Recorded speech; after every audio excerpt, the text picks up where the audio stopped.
A battle took place here. It did. Indeed. If it did, where are all the bodies? That's...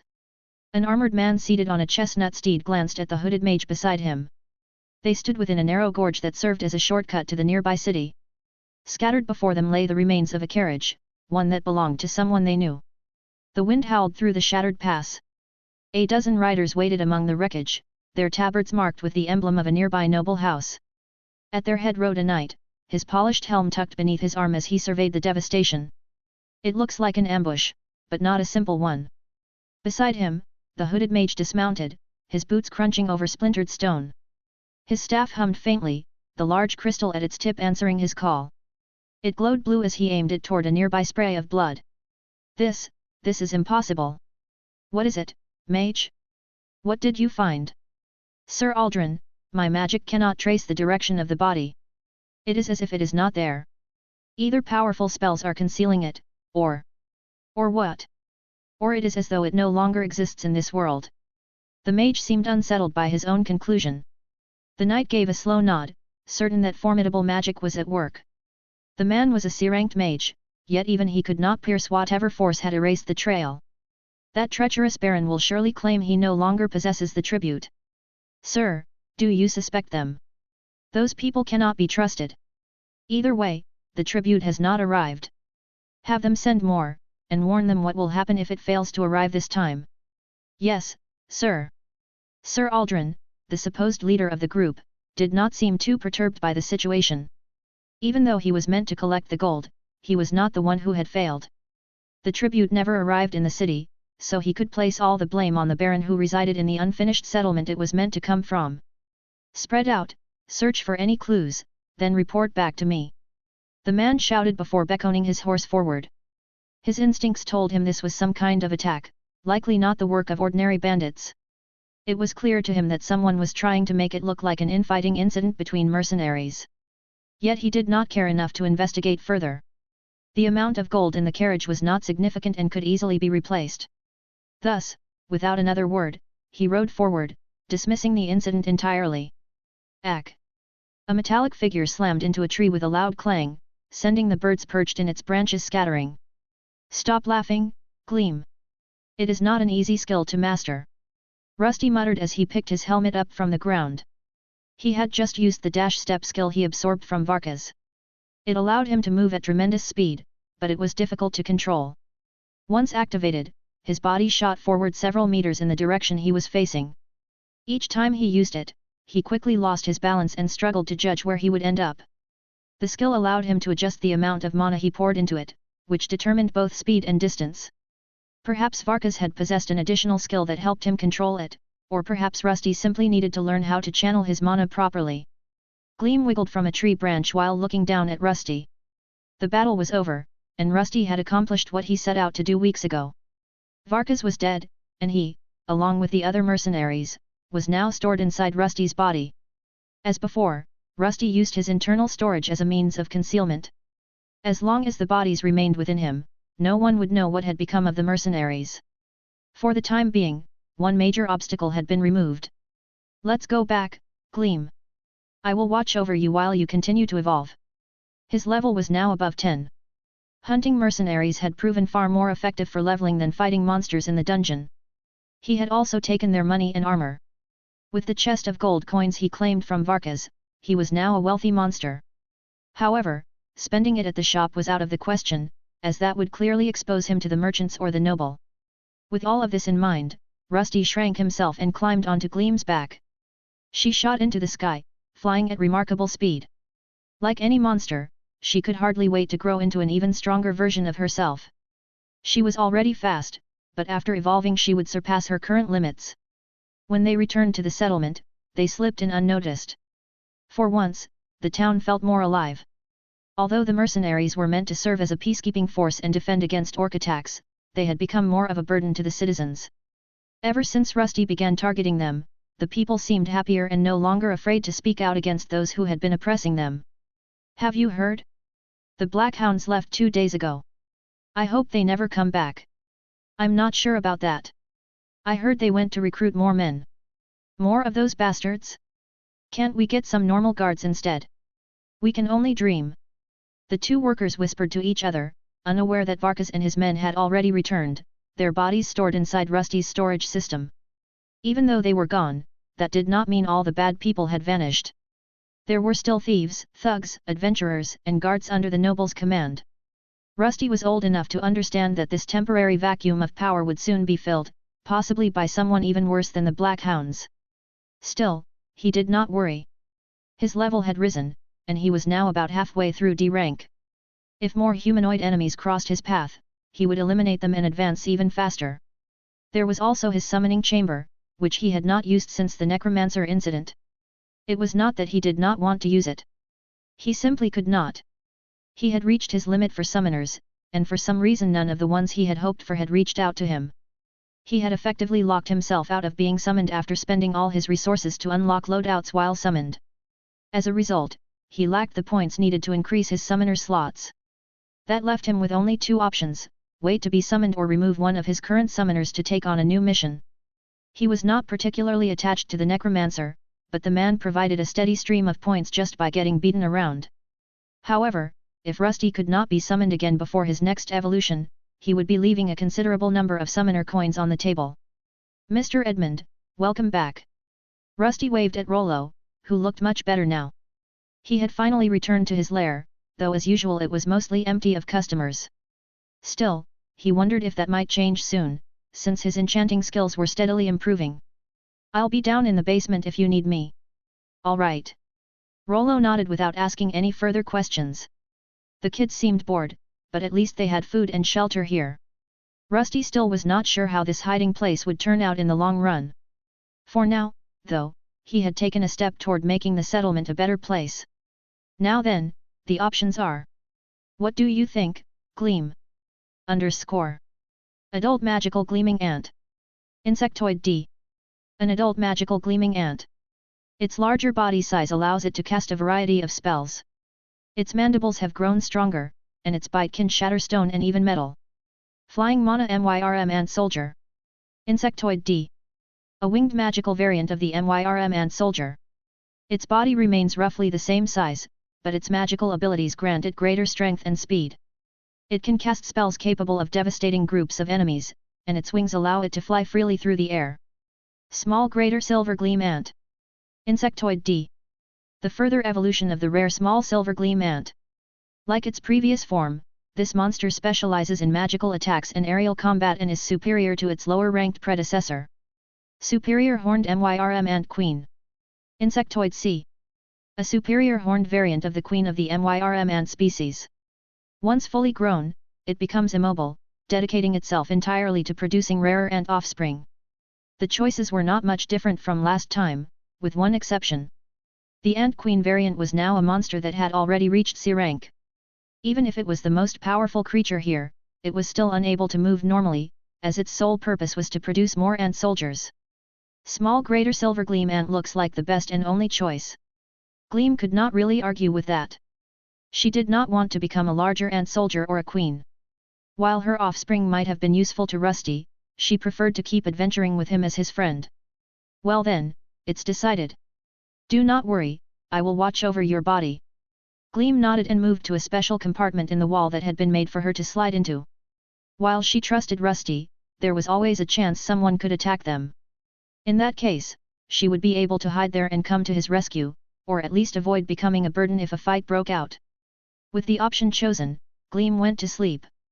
Rusty was not sure how long the transformation would take, but it would probably give him enough time to try a few new things. One of them was a skill he had recently gained from leveling up, not one that was absorbed. Skillshare Puppet Armor. Active skill. Allows the user to share their skills with their armor puppets. The more skills are shared, the more energy it takes to sustain the puppet armor. Part of the experience the puppet gains while using a shared skill will be transferred to the user. It was another ability centered on his puppet armor skill. This one allowed him to share certain skills with his puppets. Usually, the armors he summoned possessed the same abilities and were not especially powerful. Even Aberdan and Alexander had the same limits. This new skill could make them much stronger. What intrigued him most was the final line of the description. If he shared a skill with them and they used it, he would benefit from the experience they gained. I need to test this out, but first I wonder. There were several possibilities he wanted to confirm. To begin, he summoned a burden along with the dark armor that the guide could inhabit. You wish this lord to do what exactly? Try speaking with the head inside you after I share the possession skill with you. This was one of the first ideas he came up with after seeing skill share. Normally, he used the possession skill to pretend he was human. A burden was someone who had used this possession ability in the past, so in theory, he should also be able to speak with a head placed inside his frame. For the test, Rusty used the blacksmith head. Once it was secured inside a burden's armor, he activated skill share. That I would be turned into a monster's plaything. A burden grumbled, but he was able to speak perfectly, much more clearly than Rusty ever could with that head. That's pretty good. I'll have you act as the blacksmith from now on. You would have me do what? A burden sounded appalled by the order, but he had no way to resist. To test the next part of the skill, Rusty summoned Alexander in his white armor. This time it was not about talking, but about dash step. You said you used a similar skill in the past. Do you think you can control it? I should be able to. Although I think the skill I used had a different name. Alexander was not entirely sure, as he could not recall the exact name, but it was apparently a higher version of what Rusty had now. Well, give it a try. Rusty spoke confidently, but after looking around, Alexander was not sure this was a good idea. Here. Don't worry. Even if you slam into a wall, I'll repair your armor. Rusty gave Alexander a big thumbs up. The underground forge was small, with barely any room to move. The former hero sighed, then nodded and did as he was asked. His body blurred for a moment, and he appeared right in front of the wall without losing his balance the way Rusty always did. Alexander muttered something to himself, then performed the skill again, and then a third time. Oh, you're so good at it. Why is it so hard for me? Rusty felt annoyed that his guide could control an ability Rusty had gained himself almost perfectly, and inside a body that was not even truly his own. It's not that difficult. You just need to predict where you will end up when you activate it. Feel the flow of your movement and adapt to it. The flow. Rusty tilted his metallic head to the side, not fully understanding what Alexander meant. After watching him perform short dashes around the room, he decided to try once more. The scenery blurred in front of his visor. Before he knew it, he was standing in front of his workbench. Just like before, he poured too much mana into his legs and slammed straight into it. The lower half of his body was left behind while the upper half flew forward. Maybe I should let you practice a few more times instead. Rusty commented as his upper half slid down the wall he had crashed into. If the skill share description was accurate, then perhaps Alexander's continued use of the skill would raise its level for him as well. If it reached the next stage, maybe the proper way to use it would become clearer. That's fine with me. You will just have to give me more of your mana. Soon, the two began practicing together. Gleam slept in the compartment while Alexander zoomed around the smithy, with Rusty occasionally attempting dash step again. Hours passed, and progress was slow, but just as the description promised, with Alexander's help the skill eventually leveled up. It reached a higher form surprisingly quickly, far faster than Rusty could have managed on his own. So it does work. The living armor cheered as he discovered yet another way to grow stronger. Now his path to C rank would be even smoother, and with a bit of luck, he might reach it without running into as much trouble as they did last time. Name: Gleam. Classification: Small Greater Silver Gleam Ant DL1. Type: Insectoid. Hit points HP: 498/498. Magic points MP: 881/881. Stamina points SP: 425/425. Strength: 23D. Agility: 87D5. Dexterity: 72D. Constitution: 71D. Intelligence: 88D31. Wisdom: 87D30. Willpower: 80D24. Durability: D. The changes are subtle. Omega. Yes, those antennae look, how do the humanoids say it? Oh right, quite fashionable. Rusty was not sure what to say about Gleam's new appearance. While he had been training his new skill, she had finally evolved into the small Greater Silver Gleam ant. The change was subtle, as her overall appearance had not altered much. The most noticeable difference was her antennae, which now had blue tips that glowed whenever she activated her magic. Mana Enhanced Antennae. Passive skill. This body part has been enhanced by mana, allowing the small greater silver gleam ant to cast spells faster, with greater precision, and with less concentration than before. It does look like a great evolution for casting spells, Gleam. The initial skill was impressive, but she had also gained another upon reaching the threshold of her last class. Iridescent Carapace. Passive skill.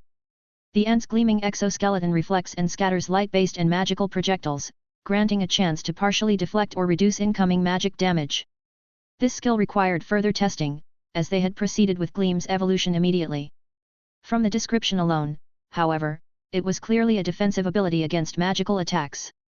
Since it was passive, it permanently enhanced her resistance to magic, which was always valuable. The rest of Gleam's gains from her previous evolution were new spells, such as the defensive array she had cast during their attack on the mercenaries. Even though their levels were increasing, the number of skills they gained did not seem to rise as quickly. Still, this was not a cause for concern. Their older skills, acquired at F and E rank, continued to evolve alongside them. When they reached level 9 and advanced to another evolutionary stage, those abilities were usually upgraded as well. There did appear to be a limit for certain skills, but it was not something they worried about much.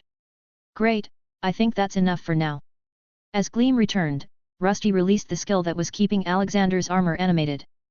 Their test had succeeded, and he had managed to gain control over the dash step skill. This meant he could raise his skills much faster, as long as Alexander and Aberdan fought at his side. I wonder if sharing your skill with more than just me would make it level faster. Alexander floated in his wisp form, speaking once their test concluded. That feels like it could work. Wait, how much mana would that cost me? And how many times can I even share my skills? Rusty directed the question to Alexander, but he had no answer. You will have to test it out. It is not like we have anything better to do right now. The mercenaries are gone, which leaves only the merchants and that noble. Rusty nodded.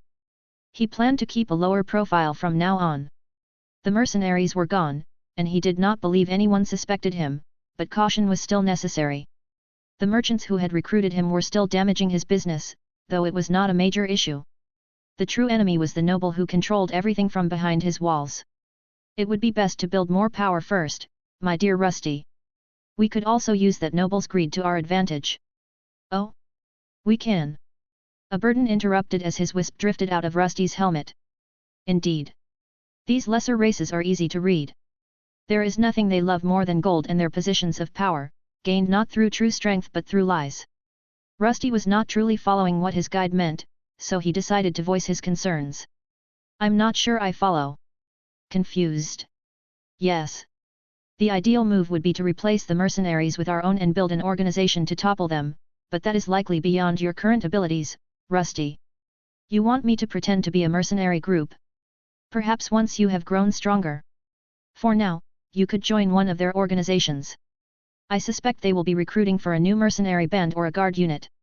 With your current power, you could rise to a respectable position in this city. You might even gain access to the noble district. Oh. I see. And once I infiltrate the noble district, I can gather information on the noble. Now you understand. Once we have more information, we can decide what to do with that piglet. We might even replace him with one of your puppet armors and rule this place. Aberdan cackled as he revealed his true plan, to kill the noble and replace him with an armor puppet. It was not a terrible idea, but Rusty was unsure whether his skill was strong enough. I do not think that will work unless the range of my puppets increases or they can act independently. All in due time. Your skill will improve, my dear Rusty. Rusty was not sure why Aberdan was so confident, but as a demon lord who may have once used similar abilities, he likely understood how such powers evolved. The thought gave Rusty something to consider. The noble would probably hire new mercenaries, though he might also recruit adventurers. Without mercenaries in the city, maintaining order would be more difficult, and an attack from the orc group was fast approaching. But, we could also do something else entirely. Like, we could take the side of those orcs. If you defeat their leader, they would see you as their new chief. That would make things much easier. Aberdan's words gave Rusty something to think about, but Alexander was against it. If we side with the orcs, what will happen to this place? It will probably fall. But why should we care about some lesser beings? With the orcs' help, we could easily topple that fat noble and take over everything. Rusty considered the plan for a moment. He did not have any real allegiance to the people living here, and there were not many he truly liked. If he became the orc leader, he could simply order them not to harm the children and focus on killing the guards and mercenaries instead.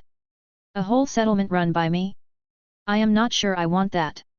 And would not the humanoids attack us with a proper army if I did? It would take some time, but think about all the experience you would gain from slaying their armies. It is the fastest way to become more powerful, my dear Rusty. You do not like a burden's idea, Gleam. Gleam's antennae flickered, the faint blue tips glowing as she shook her head. Well, I would probably need to reach C rank before we could even start thinking about taking over the orcs. For the time being, he decided to set the plan aside. He was no longer the naive living armor he once had been, and he understood what a burden was trying to do. It was a clear attempt to push him onto the path of becoming a demon lord. If he chose that route, he would likely have to continue fighting the many humanoid races. Still, the idea was intriguing. Leading armies, battling powerful adventurers and perhaps even heroes, all while expanding his forces. I could probably join the next mercenary group. Their leaders seemed to have plenty of free time as well. The alternative was not a bad option. If he managed to enter the inner circle of the new group, he would gain access to the noble district. Thanks to Gleam, he knew their previous leader had been summoned there multiple times, and even the sub-leaders had accompanied him as escorts. It would be a good way to gather more information. After that, he could decide what he truly wanted to do. The conversation continued for some time as Rusty's group discussed their future plans. Eventually, he returned to experimenting with his new skill-sharing ability and soon discovered a few limitations. One of them was that he could share only one specific skill with a single set of armor. This meant that, for now, he could lend Dash Step to Alexander but not to a burden, at least not at his current level. Then there was the matter of the loot he had received. The sword he had taken from Varkas was powerful but too recognizable to be used within the city. The same applied to his armor, which enhanced both wind magic and agility. However, with his forging skills steadily improving, Rusty was confident that he would eventually be able to reforge it into something usable. Perhaps a whole new frame focused on wind magic. Soon, news of the Black Hounds reached town. Traveling merchants brought reports from the neighboring city where Varkas and his men had been expected to arrive. The news caused an uproar and, just as they had predicted, tryouts for new mercenaries and soldiers were announced, scheduled to take place in a few days. Do I really need to remove one of them? A few days later, Rusty found himself in his summoning chamber late at night. They had spent the previous days exploring the dungeon, gathering crystals and mapping new areas. After returning, he had little to do besides working in the Soul Forge to craft items and occasionally glancing at the window of his summoning chamber. More than a week earlier, he had attempted to be summoned, but even after stepping into the chamber, nothing happened. None of his 3 summoners had called for his help, so he decided to wait. Unfortunately, after exactly an hour, he was forcibly removed, and a countdown timer activated, forcing him to wait another 3 days before trying again. When he repeated the attempt, the same thing occurred, confirming his suspicion that he would not be able to use the summoning chamber again until his next evolution or unless he removed one of his summoners. If I had to remove one, who would it be? There were several issues with the summoning system. It had become clear that he could eventually outgrow his summoners, which was confirmed when Gwen was no longer able to summon him. The boy or the old man? Rusty still could not decide whom to remove. The elf he had helped on a single mission had not left much of an impression. Although the young elf could summon him, he seemed to have the least talent and lacked dangerous missions that would help Rusty earn experience talismans. His village had been destroyed, and he appeared to have no mentors. Gwen, on the other hand, was studying at a summoning academy and would likely grow stronger over time. The necromancer he had served, though uncooperative, had allowed Rusty to earn many summoner coins, whereas helping the young elf had cost him some. Yet the old hag who had nearly interfered with his system still troubled him. What if he returned only to be imprisoned? Although the world system he relied on had never failed him, there might still be limits to its protection. Why did I have to spend those coins? I wasted multiple summons already. I should have just gotten another slot. Rusty clutched his metal head with both hands, unable to decide what to do. It felt wasteful to get rid of one of them. Yet if he did not act now, he might have to wait until his next evolution to gain more summoner coins. Although he had gained many levels recently, his progress had now stalled. It would likely take a month or two, perhaps even longer, to reach the next stage. He could shorten that time by acquiring more experience talismans from the chamber. I'll go with the boy, no, maybe the necromancer. He was really rude to me, but all those coins. Wait, what is that sound? I've never heard that before. Just as he was about to decide who to remove, a strange chime echoed through the summoning chamber. The console in front of him flashed several times before settling. When he looked at it again, a new mission had appeared. Quest. Vengeance continues. Difficulty. Medium. Description. The boy's village has been destroyed. Everyone he knew is gone, but this is not the end of his journey. Other elves suffer at the hands of humans. Aid him in his quest to free them and become his sword of vengeance. Oh? It's the boy. His name was Terrell, right? Rusty felt a surge of excitement. He would not need to delete any of his summoner slots after all. His metallic fingers now moved easily across the strange console, guiding the pointers with practiced precision. Before leaving, he confirmed the name of his summoner and examined his new feature, the loadout system. A new option had appeared within the console. When he opened it, he saw a list of his current loadouts. They were numbered, though some had names such as his Goliath and Wraith forms that he frequently used. The rest were labeled only with numbers, which made selecting one simple. When he clicked an option, a check mark appeared beside it, and the others were instantly grayed out. He could also deselect it and choose a different one if he wished. Nice, for the weapons, let's get the usual. Like many times before, he chose his weapons, and this time carried a shield and a halberd. His current form was the all-purpose one, while the Goliath form would serve as his secondary. Unless the mission involved sneaking, there was no reason to use the Wraith form. As soon as he stepped into the summoning circle, the usual glow enveloped him, and he vanished. His vision turned white, and he found himself appearing in a new area filled with trees. He was not alone with his summoner. He instantly sensed the presence of many living beings. This one is different, could it be? As his body materialized, an unpleasant sight greeted him. Many living armors stood nearby, crafted from bronze and iron. It was the skill he had given to Terrell out of pity, and it seemed these armors were not enough to handle his current foe. So you've summoned me to take care of these guys? I hope there are more of them. I need many more experience talismans. Rusty pointed his halberd toward a group of humans charging at them. One of them swung a mace at him, but after a quick block, the attacker was sent flying backward. The summoning had finally worked, and he was already in the midst of battle, something he would never grow tired of. That's as far as you go, brat. All of this ends now. A man shouted as he pointed a large saber at a young elven man. The elf was on the ground, rubbing his head as he tried to stand. In front of him, a piece of bronze armor fizzled out of existence, dissolving into drifting mana particles.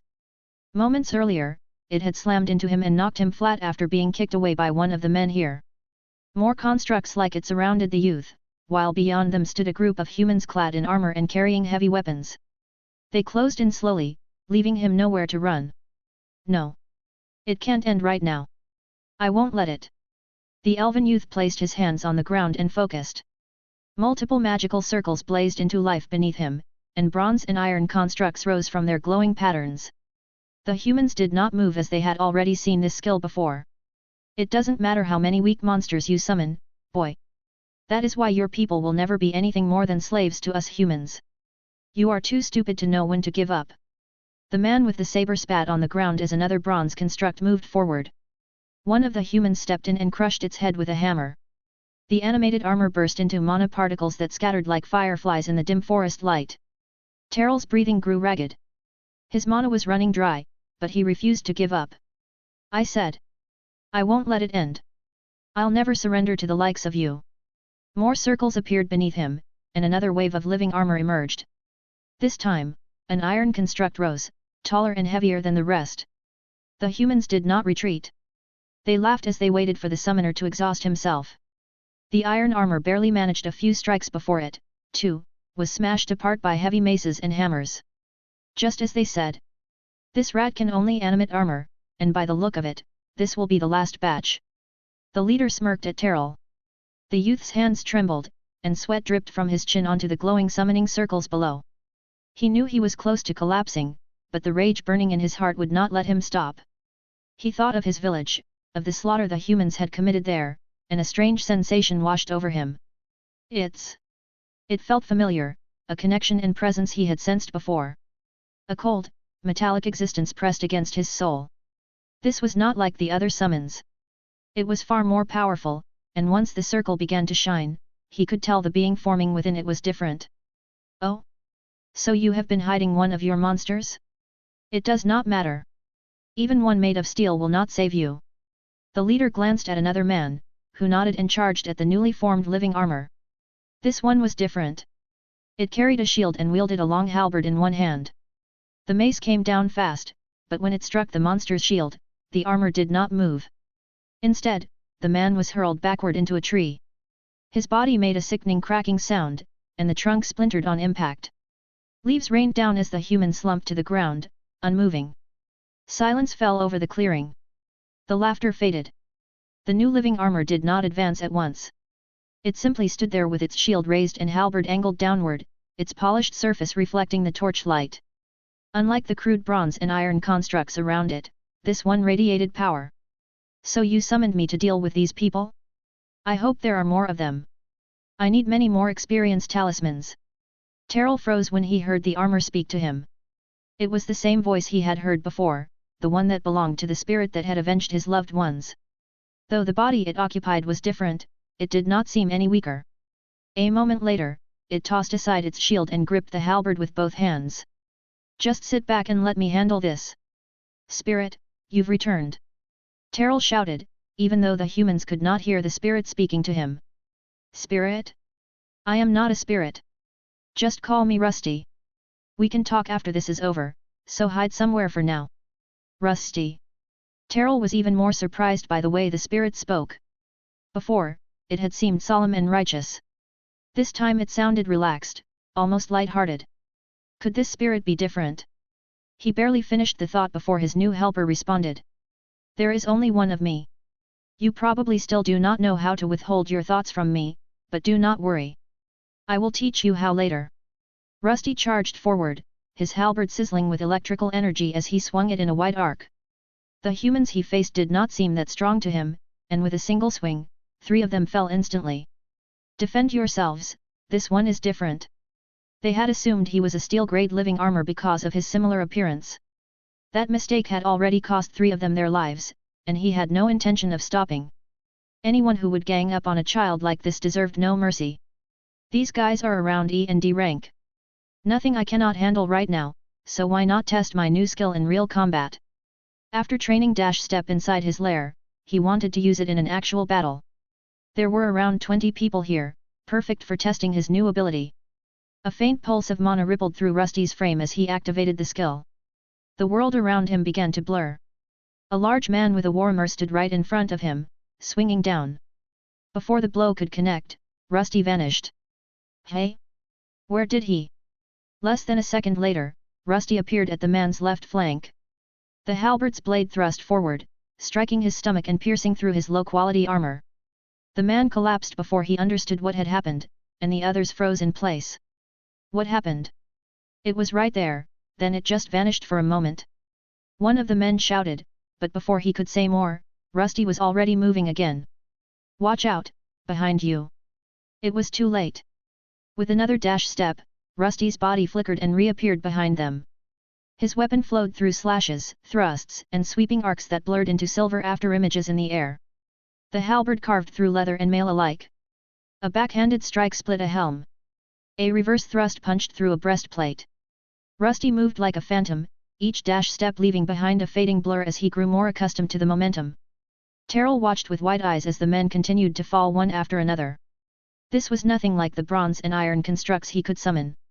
Even though they shared similar forms, it was obvious that the power within Rusty far surpassed them. It's too strong. Half of the men had already been defeated when one of them screamed in panic and turned to run. Where do you think you're going? Get back here!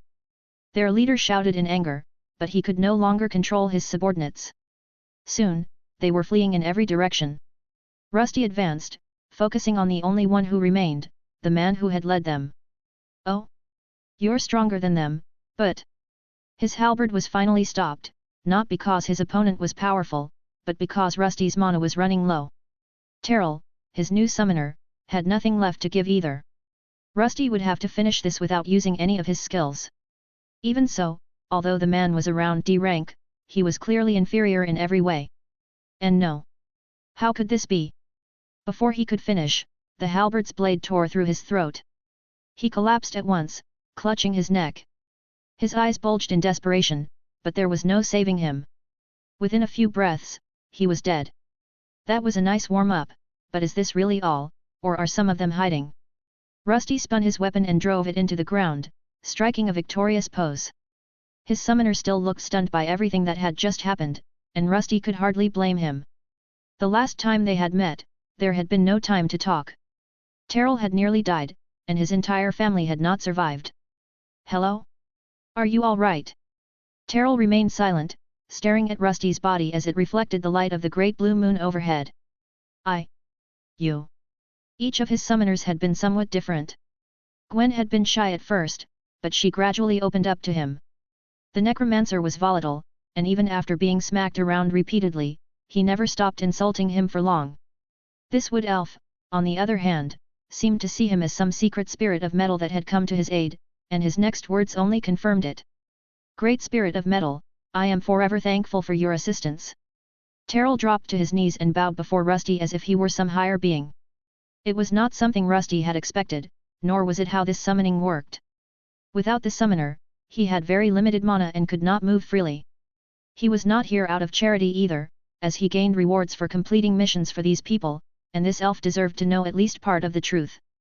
What are you doing? Get up. I'm not a great spirit of metal. I'm just Rusty, so call me that. Rusty? I dare not call a great spirit something so unbecoming. Unbecoming? Is there something wrong with my name? Rusty placed a hand on his helmet and looked down at the boy prostrating himself before him. His tone clearly carried a hint of sadness at hearing his name described as unbecoming. No.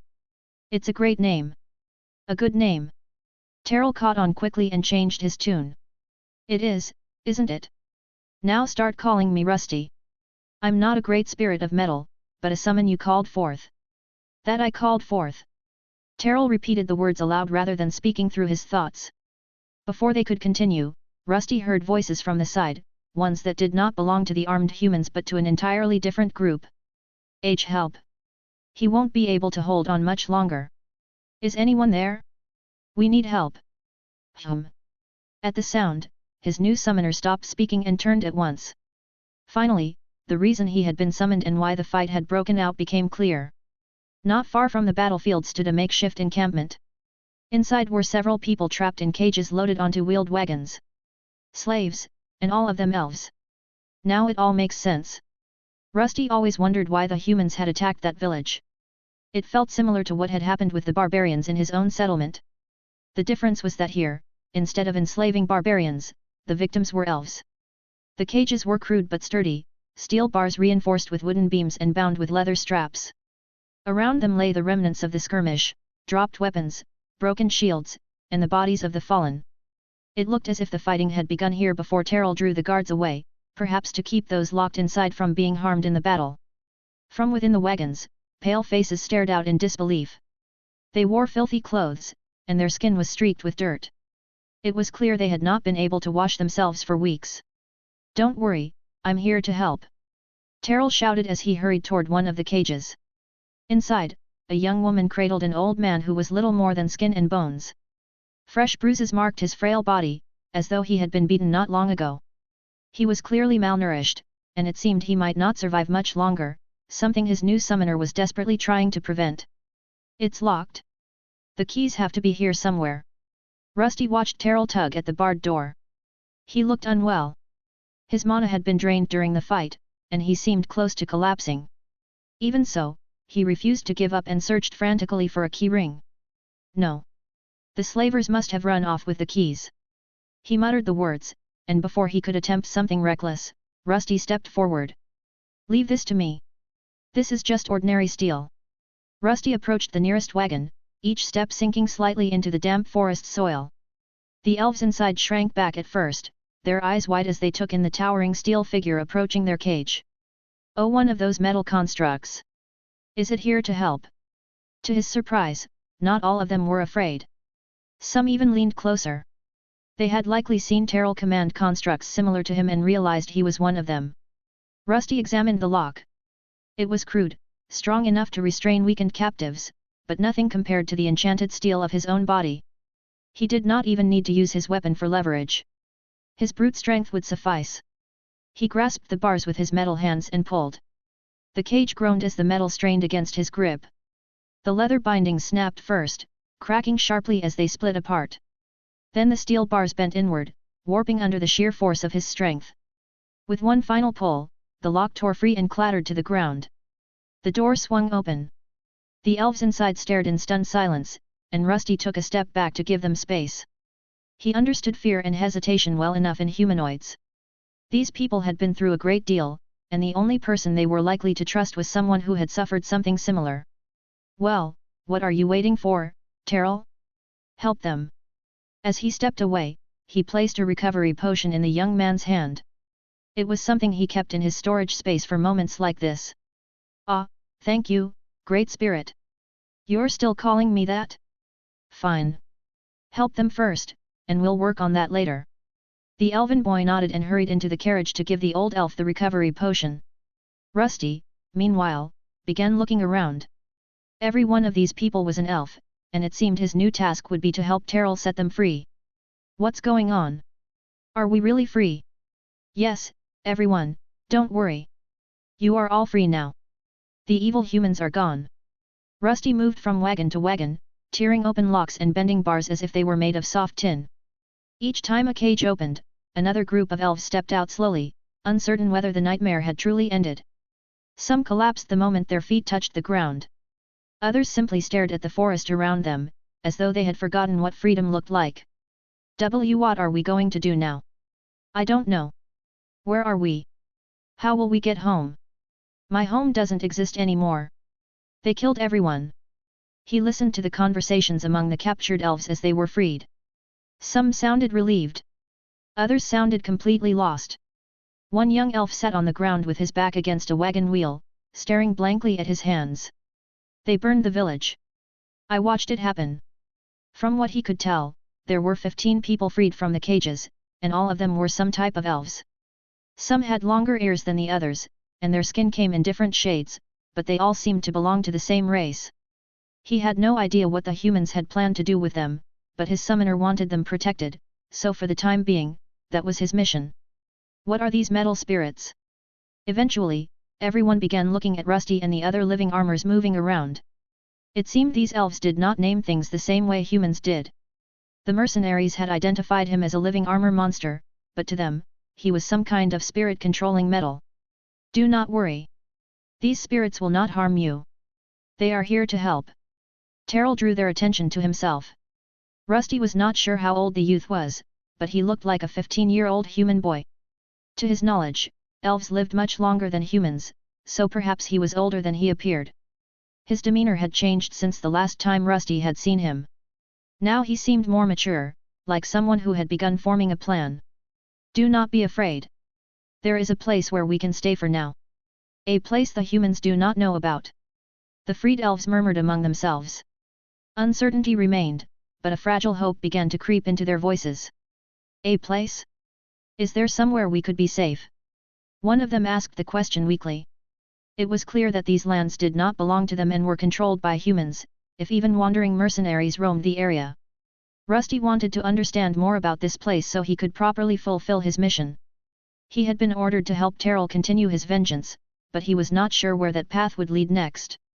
The people who had directly killed the boy's parents were already dead. Perhaps the next target would be the one who had ordered the massacre. Where? The humans hunt everywhere. They have gone crazy with power. There is a place half a day's walk from here. We will be safe there. His summoner straightened, as some of his mana had finally returned to him. At first, he looked awkward, but the recent tragedy seemed to have forced him to mature. Even though his words were shaky, his gaze was steady, as if a strong will burned deep inside him. Should we go? Can we trust him? What about those strange spirits? The group of 15 elves began talking among themselves. They started to divide, and some even chose to leave on their own. Sorry, but... One adult male apologized before running out into the forest, and a few others followed.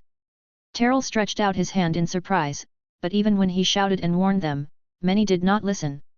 Wait, it is not safe in the forest. Those humans will send out sentries eventually. As he shouted, a few looked back, but they finally decided to try their luck. Just as he was about to shout again, a soft hand grabbed Terrell's shoulder. Leave them. They made their decision. It was the woman who had been protecting the old man they had given the recovery potion to. He was standing beside her now, using a stick as a cane to support himself. The man looked quite old, and after a moment, he spoke. I must thank you. My granddaughter and I owe you a great debt, child. No, young spirit channeler. Terrell blinked in confusion. A spirit channeler. The old elf nodded slowly, leaning more heavily on his wooden staff as he studied Rusty and the scattered pieces of broken cages around the clearing. Yes. Those who can call spirits into the world of matter. It is a rare gift among our people. A spirit channeler? That is a new one. Where I come from, we just call people like you summoners. Rusty interrupted the conversation he had been listening to while moving through the slavers' temporary encampment. He had already noticed several useful items, including weapons and food that the elves could use. His goal was always to earn more points for his mission, and if he needed to protect these people, it was best to gather as many rations as possible. Oh? Is that spirit talking to you? Ah? Why yes. The elderly elf seemed to notice that Terrell had glanced in Rusty's direction for a moment. That metal spirit looks different from the others. It is. The elder and the young woman both glanced toward Rusty. He stopped, turned to face them, and gave a small wave, which made them step back in surprise. Grandpa, that spirit is highly intelligent. Could it be a free spirit? It's possible. It seems to be acting on its own, separate from its spirit master. Intriguing. It was easy to see that Rusty was different from the regular living armor summons. Those simply stood in place and waited for orders before carrying them out. Unless Terrell told them to do something, they did not react. Rusty, on the other hand, was his own being. He moved independently, and after watching him for a while, it became obvious to everyone. Elder seems to know a lot about these things. Terrell spoke to the old man with a great deal of respect. It was clear that he himself was not very experienced with spirits. It is something I have come across in my life. But it would be best for us to leave this place first, child, before the humans return. The old man ended the conversation as he looked around. Of the 15 people they had rescued, about half had already decided to move on their own, while the rest remained behind. We should. Those treacherous humans will not let this end so easily. The young woman nodded as she picked up a bow along with several arrows to arm herself. Soon, the other elves followed her example. Some took spears and swords as they finally prepared to move. Terrell used the other living armors to help carry some of the supplies, and before long, they made their way back into the forest. How should I address you, Elder? I'm Terrell. I come from... As they walked, the elves began to speak quietly among themselves. The old man and the young woman naturally moved toward the center of the group, and before long everyone seemed to be listening to them and to Terrell. You do not need to say it, child, if it brings back painful memories.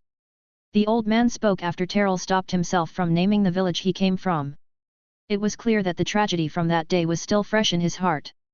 You may call me Eldrin. I once served as a lorekeeper in a forest enclave far to the west, though I fear that place may no longer exist. And I'm Lethera. The young woman added while holding her bow with the ease of someone who had trained with it for years. His granddaughter, and a huntress. Terrell nodded to both of them, grateful that someone older was helping steady the frightened group. The forest around them had grown quiet again. The only sounds were their footsteps and the creaking of the walking metal armors, while Rusty's form moved without making a sound. Rusty walked a short distance ahead, his halberd resting over one shoulder. To the others, he probably looked like a silent guardian spirit patrolling the path, but inside, he was thinking about the situation. I gain more summoner coins the longer I stay with my summoner. Perhaps taking it easy for a while could be the right move. While the situation of the elven survivors was dire, to Rusty, most of them were little more than resource points. He had a mission to complete and more coins to earn. However, even after doing things like this multiple times, he still had not figured out the best way to gain these resources. The encounter with the necromancer made that clear. Even after kidnapping him, Rusty had still gained a large number of coins. That was not all he was doing, though. The elves were talking quite a lot, and through their conversations, he learned a great deal about what was happening in this region. The area they were traveling through was known to the elves as the Great Green Forests of Vusmara. It was a land where many wood elf villages had once been built, only to be sacked by the humans who had recently invaded. Beyond the forest lay other regions as well. There were high, snow-covered peaks where some snow elves resided, and underground domains inhabited by the dark elves. Many different tribes lived throughout these lands, and all of them had been targeted by the recent attacks. But why would they attack us now? The wars ended many years ago. Terrell asked the question while clenching his fists. That is indeed a mystery. I remember a time when all our races stood together to battle the great evils that plagued our lands. We had finally achieved peace. Rusty found himself wondering the same thing. Was it simply something in the nature of these humans, or was there more behind it? He did not know, but eventually the reason would reveal itself. We are here, everyone. At last, they arrived at the place Terrell had mentioned. Here? But there is nothing here. It looks that way at first glance, but there is a trick to it. The young wood elf spoke confidently as he approached a wall covered in weeds and tangled branches. It appeared to be nothing more than part of the forest, but after reaching into the dried plants, a quiet clicking sound echoed from within, and a hidden mechanism activated. An opening slowly emerged, reminding Rusty of the Thieves' Guild entrance he had seen before. The vines trembled as something shifted beneath them. Branches scraped aside with a dry sound as a section of the wall slid to the side, revealing a narrow passage in the hillside. It was just wide enough for two people to pass through at once. The stone edges around the entrance had clearly been cut long ago, though time and moss had softened the marks. Whoever built this place had wanted it well hidden. The elves behind Terrell stared in amazement. A hidden entrance. A cave. Yes, we should go inside. We will be safe there. Terrell urged everyone to move. Some of the elves hesitated, but the old man spoke to them to give them some assurance. Fear not. Terrell has his heart in the right place. Let us put our faith in him. Grandpa is right. Let's go. Why would he save us from those humans just to harm us now? Lethera helped her grandfather forward first, carefully guiding him through the narrow passage. One by one, the other elves followed. The moment Rusty stepped inside, the temperature dropped noticeably. The entrance sloped downward into darkness. Fortunately, elves seemed able to see fairly well even in dim light, and several of them quickly lit small oil lamps they had taken from the slaver camp. As the faint glow spread, the interior of the cave revealed itself. It was not only a cave but part of a tunnel network. Old wooden supports held sections of the ceiling in place. Rusty noticed crude storage alcoves carved into the stone walls. Rusted hooks and chains had been embedded into the rock. Bandits, or smugglers? He thought before moving on. The place had clearly been used by outlaws at some point. They continued deeper, the narrow entrance tunnel opening into a wider chamber. Footsteps echoed off the walls as the group finally approached the main chamber of the hideout. There was light at the end of the final tunnel, and Rusty was moving at the front. As he stepped forward, he suddenly stopped when he spotted something. A thin wire stretched across the passage, nearly invisible to the naked eye. When he traced it with his visor, he saw that it connected to a cluster of bells and scraps of metal. What is this? A trap. Oh, that's just something to help us hear when someone is coming. Terrell explained as he casually stepped forward and nudged the contraption with his foot. The bells and metal pieces clattered together, producing a sharp ringing sound. Who goes there? Voices immediately echoed from the main chamber, where some light was coming from. They varied in tone. Some sounded suspicious, others frightened or angry. The scraping of weapons being drawn was unmistakable, which made Rusty tense for battle. However, Terrell quickly began waving his arms in panic. No, Great Spirit. These are my people. Please do not hurt them. Oh. They moved forward and finally saw the people inside. Just as Terrell had said, the hideout was occupied by more elves.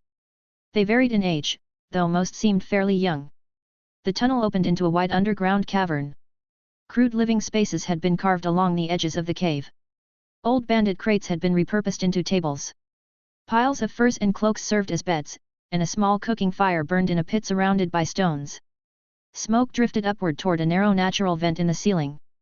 What stood out most, however, was the number of eyes staring at them.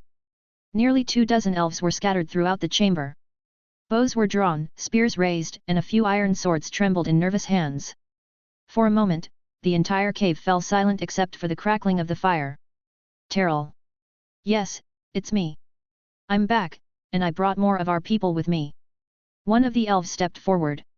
He looked about the same age as Terrell, tall and thin, with long, copper-colored hair tied behind his back.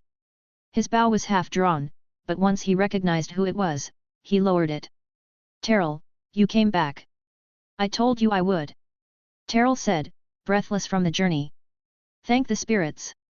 I thought you'd never come back. Rusty said nothing as the two groups met. For him, not much time had passed. While this place was shoddy, it had probably taken Terrell quite a while to gather everyone and start his small operation. He seemed to be attacking slave shipments in this area and slowly freeing other elves, but Rusty was not sure if that was all it was meant to be. The mission was about vengeance, and when someone pursued something like that, attacks were usually part of it. This place reminds me of my lair before I fixed it. Rusty had just arrived at the place where his new summoner was staying. It was an old, abandoned bandit camp that had been hidden behind a clever mechanism and sealed away from the outside world. Even so, it looked quite shabby. The environment was not meant for humanoids to live in. The stone walls were damp, and the smell of smoke from the cooking pit mixed with the scent of old wood and moss. The place was barely functional, yet the elves somehow persevered. It was one thing Rusty had noticed about humanoids. They had a strong survival instinct, though it was nothing compared to his own. Elves filled the cavern, moving around in small groups. Some were tending to the wounded that Terrell had brought back. Others were preparing food or checking the weapons scavenged from the slavers. Despite the poor conditions, there was an undeniable energy in the air. It was the quiet resolve of people who had survived something terrible and were not ready to give up. They're organized, but not very efficiently. Many of the elves were clearly inexperienced. Some struggled to handle the human-made swords they had taken from the slavers. Others looked as if they had never worn armor before in their lives. A few younger ones nervously watched the living armors that stood along the cavern walls like silent guardians. Their eyes often drifted back to Rusty. Unlike the other summoned armors, he moved freely. He inspected things, walked around without waiting for orders, and occasionally adjusted items with his hands. It was clear to everyone that he was different. Look, that spirit is walking again. Is it inspecting the place? Are spirits supposed to behave like that? The whispers followed him wherever he went. Rusty ignored them and instead focused on something far more important. This place does not have much space left. Are you planning to bring more people here? Rusty turned toward his summoner, who was speaking with 3 others. 2 of them were Eldrin, the old elf elder, and his granddaughter Lethera. The third was the skinny elf who had welcomed them earlier, the second in command named Vulan. The leadership structure of the group seemed to place Terrell at the top because of his combat ability. Most of these elves were pacifists. Many of them did not even eat meat or hunt deer. Lethera was a minority among them, and perhaps that was one of the reasons the humans had chosen to attack this area. These people lacked experience in fighting.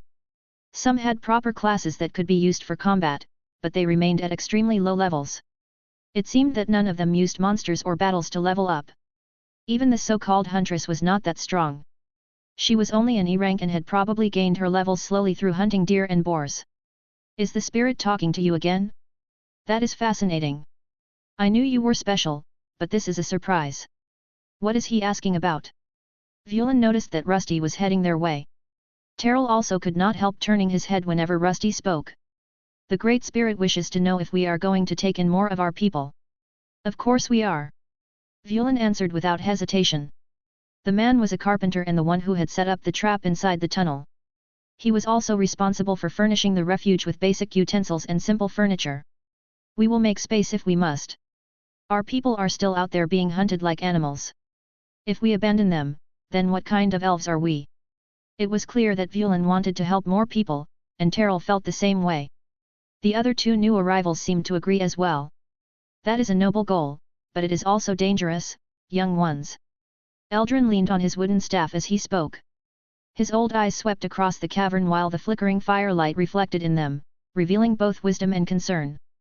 This refuge is hidden, yes, but it is not limitless. Every person you bring here increases the chance that the humans will discover it. Vulan frowned slightly but did not look away. So we should just leave them out there to die. That is not what I said. The elder slowly shook his head. Saving our people is admirable, but survival requires caution. If the humans find this place, everyone here will perish. Silence settled over the small group as they considered the problem. Rusty had moved closer and now stood some distance away, listening to their discussion. In his opinion, the hideout would eventually be discovered anyway. He knew that tracking skills existed. If the elves continued killing humans and freeing slaves, a larger force would eventually arrive. Still, that did not mean it would be the end. There were ways for the elves to survive. Why not just become stronger and kill the humans yourselves? You already have many people here. Help them level up, and they will be able to defend themselves. To Rusty, the solution seemed obvious. If the humans were hunting and enslaving them, they needed to learn how to protect themselves. He would not always be there, and bringing in more non-combatants would only make things harder when the humans eventually came to reclaim them. I cannot expect this from the Great Spirit. I told you to call me Rusty. Rusty replied to Terrell, who clearly disliked the suggestion. The other elves immediately looked at him, waiting for the translation. The spirit said that to protect ourselves from the humans, we should have everyone fight them. Another silence fell over the room as the small group heard Rusty's plan. He was still a monster who solved most of his problems through violence and evolution. To him, this was the simplest way to deal with the situation. If the humans came, they would defeat them and survive. As long as they continued to grow stronger, their freedom would eventually come. It was a very simple way of thinking, but some in the group seemed to agree. The Great Spirit is right. We cannot rely on them and Terrell forever. We must learn to protect ourselves, and if that means killing humans. Lethera, we must not lower ourselves to such things. Eldrin's voice was calm, but there was weight behind it. The old elf straightened slightly on his cane as he looked at his granddaughter. We are not like them. The moment we embrace slaughter as our path, we risk becoming the very monsters we despise. Beasts in elven form, like in the days of old. We must not repeat that age. Lethera's fingers tightened around the grip of her bow. For a moment, Rusty thought she might argue, but she simply exhaled slowly. With respect, grandfather. I think it is already too late. Blood has been shed, and look. She pointed to the other elves gathered nearby. All of them were listening to the conversation, and when the idea of fighting was mentioned, their eyes lit with anger. I will fight. Me too. They killed my parents. The voices of the others began to rise as she continued. They burned our homes. They chained us like beasts. They sell our people in cages. Her voice remained controlled, but anger simmered beneath it. Whatever we were before, that world is already gone. Nearby elves continued to listen. A few nodded in agreement with Lethera, while others lowered their heads, clearly uncomfortable. Rusty watched the exchange like someone observing a strange cultural shift. It is one of those moral debates I have heard of. He had seen this type of discussion among humanoids before. From his perspective, the answer was simple. If someone tried to kill you, you would kill them first. That was how monsters survived. In a world of levels and experience, any creature that did not strive to grow stronger would eventually become prey. That was something he could neither accept nor understand. Even if we wished to fight, most of us cannot. Vulan spoke next, interrupting the discussion. He gestured toward the cavern. Look at them. A young elf struggled to wrap cloth around another's injured arm. Nearby, two older women tried to sharpen a sword but clearly had no idea what they were doing. A pair of children watched nervously from behind a stack of crates. These people were mostly farmers, scholars, or artisans. They are not warriors. Some of them could become warriors. Rusty had no reservations about using the people here as additional support. While he planned to defeat anyone and anything that came their way, it was best to prepare. His summoner's chances of survival would be greater if more people were capable of fighting. If you had more people capable of fighting, you could save more from slavery and maybe even take your villages back one day. Then, once the elves become strong enough, no one will be able to enslave you anymore. Take back our villages. End the enslavement. Terrell repeated Rusty's words while the other elves argued among themselves. He did not seem completely opposed to the idea. Would that even be possible? Many could die. Probably, but many will die if you do nothing. How many people can you really save on your own? I will not always be here. And you can become stronger too. I can. Sure. Do you humanoids not change your classes at temples to grow stronger? Your level has been increasing as well, right? Are you not close to the limit? Classes at temples? No, we elves do not do that. Oh? Then how do you become stronger? Do you evolve like monsters? No, our elders perform a ritual. Just as he was about to continue, the others finally turned their attention to him. Ah, sorry. It is fine. You are the only one who can speak to this wise spirit. If Rusty were human, he would have been grinning when the old man called him wise. Soon, Terrell translated the conversation, and something new came to light. Elder, you could perform the awakening ritual. Indeed, I can, if there is a great tree nearby. Eldrin revealed that he possessed a special ability. Similar to priests in humanoid temples, he could allow other elves to choose new classes when they reached the proper level. Instead of temples, which served as holy sites, the ritual required the presence of something called a great tree. There was a great tree in my village, but they burned it down. Could they have done it on purpose? Terrell mentioned this while looking at the others. That is possible. They burned down my village as well, where a great tree had been growing for a millennium. Several of the other elves confirmed the same thing, and to Rusty it all started to make sense. If they destroy the trees, the elves cannot advance their classes. If they cannot advance their classes, they cannot level properly. That keeps them weak. It was a surprisingly simple strategy. Brutal, but effective.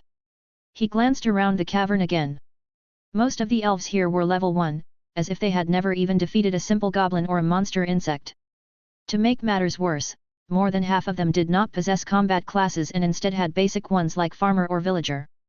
Eventually, the group agreed to take a head count. After excluding the children and those who were too old, they were left with a potential fighting force of 10 people, including Terrell and Lethera. I do not know about this. With just 10 people. If only I could help you, but... Vulan looked disappointed as he had already been placed in the craftsman class. Even though elves were different from humans, some aspects of classes seemed to be the same. Someone who belonged to the craftsman path could not achieve a battle class, which meant the path many people took was decided at birth. However, there seemed to be a way to counter this. Worry not, young one. As long as we are near a great tree, we will be able to perform the ritual of rebirth. You will lose all your current levels in the process, but a new path may open. The elder spoke while patting Vulan on the shoulder. It's fine, Vulan. We need your craftsmanship skills more than a warrior's. Terrell added, patting him on the other shoulder. If you say so. Interestingly, it seemed that elves were able to reset their classes. After performing a certain ritual, their class would return to level 1, and it was even possible to choose a new class. However, there was a downside. The ritual required specific resources that could not be found everywhere, which made the process difficult. With the group assembled, they only needed to equip them and begin their training. The armor taken from the slavers and the weapons they had gathered were just enough for everyone. Yet, even after they were fully equipped, none of them looked comfortable. Most stood stiffly, as if the armor might suddenly fall off. One elf tried to raise his sword but nearly lost his balance when the weight of the breastplate shifted on his shoulders. Another woman kept adjusting the leather straps on her arm guards, tightening them too much before loosening them again. They need a lot of work. Do you have any goblins around here? Goblins? What's a goblin? Terrell's question made Rusty's non-existent heart sink. Something had been bothering him ever since he entered this place. There were no monsters around. In the regular world, even forests showed signs of monsters, sometimes even large concentrations like the spider forest. Yet here there was nothing. During their trip he had not seen claw marks on the trees or goblin totems near encampments. The only creatures living in these woods were ordinary animals. The place seemed very peaceful, which was probably why these elves were so inexperienced when it came to violence. They are small green monsters about the height of a human child. They are good enemies to start with, but if there are no monsters here then the only way to gain levels will be killing some of the humans. Terrell nodded while the rest of the group remained oblivious to the conversation. Are there any more of these slavers around? There should be, along with patrols. That sounds promising. Let's attack them together. While Rusty was ready to cause some carnage, Terrell frowned slightly. He looked at the group of ragtag warriors and seemed unconvinced of their abilities. Rusty, however, already had a plan for that. Don't worry, they'll be safe. Look at this. He stretched out his hand toward a young man wearing half-plate armor. Suddenly, the man's body jerked and straightened, as if he had become a somewhat competent fighter. Confusion spread across his face, as though he were no longer moving of his own will. Yet for some reason, the swings of his sword grew sharper and more precise, as if he were possessed. Are you sure this is wise, Great Spear? I mean Rusty. Do you have a better idea? How will we make these weaklings stronger if there are no weak monsters for them to hunt? Rusty replied to his current summoner as they moved quietly through the forest. He used his possession skill on the armor some of the elf folk were wearing, and because they were rather weak, the movements of the puppet armor easily overpowered their own. It was not true possession like the one he could perform when placing his helmet on someone, but it was better than nothing. Perhaps if his skill continued to level and went beyond 9, it would become possible.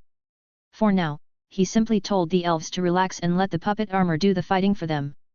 He had already spent close to a day in this new area. After the sun went down, he along with Terrell and the other elves, set out on a mission. Several small human encampments were scattered throughout the forest, and one now lay just ahead of them. So that's it. Yes. Rusty hid behind a large tree while observing the human camp. There were about 30 people inside, along with several cages that held a handful of captured elves. Many bodies of slain elves were scattered nearby as well, and for some reason, the humans were gathering them together and piling them up. These evil creatures. Lethera already had her bow raised with an arrow aimed at the head of one of the guards. She was ready to loose it, but before she could, Rusty spoke to his summoner. Tell your friend to calm herself, or they will notice us. Lethera, please. They will see us. Calm yourself. Terrell quickly tried to stop her before she released the arrow. Lethera's breathing was heavy, and the bowstring trembled slightly between her fingers. For a moment, Rusty thought she might ignore the warning and fire anyway. The sight before them would have shaken anyone. Several humans were dragging elven corpses toward the growing pile. One of the men laughed as he tossed a body on top. Put them all together. The captain said we burn them at dawn. Then we gather up the ashes. Do not let anything go to waste. Ashes. Rusty was confused about what the humans were talking about, so he asked. After Lethera finally lowered her bow, Terrell gave him an answer. I've heard that humans crave our bodies for certain elixirs. Ones that could lengthen their lives or make them look younger. Elves were a race that could live for up to 1,000 years, and their longevity was something humans seemed to desire. Rusty knew that people used monster remains to brew all sorts of potions, so it was not strange that something similar could be made from elven remains. The elves here were much like the ones he had heard about. Although they lived long lives, they had few children and preferred to take life slowly, often forming bonds later in life. Because of their extended lifespan, they rarely took unnecessary risks. To them, there was no reason to rush. This meant that humans, whose lives were far shorter, vastly outnumbered them. Even though elves possessed strong innate magical energy and were usually stronger than the average human, that advantage meant little if they did not continue to level up and change their classes to grow stronger. Now that Rusty was here, however, he intended to teach them how to win. Rusty remained silent for a moment as he observed the camp. From a purely practical perspective, the situation was convenient. There were enemies, there were prisoners, and most importantly, the enemies were distracted.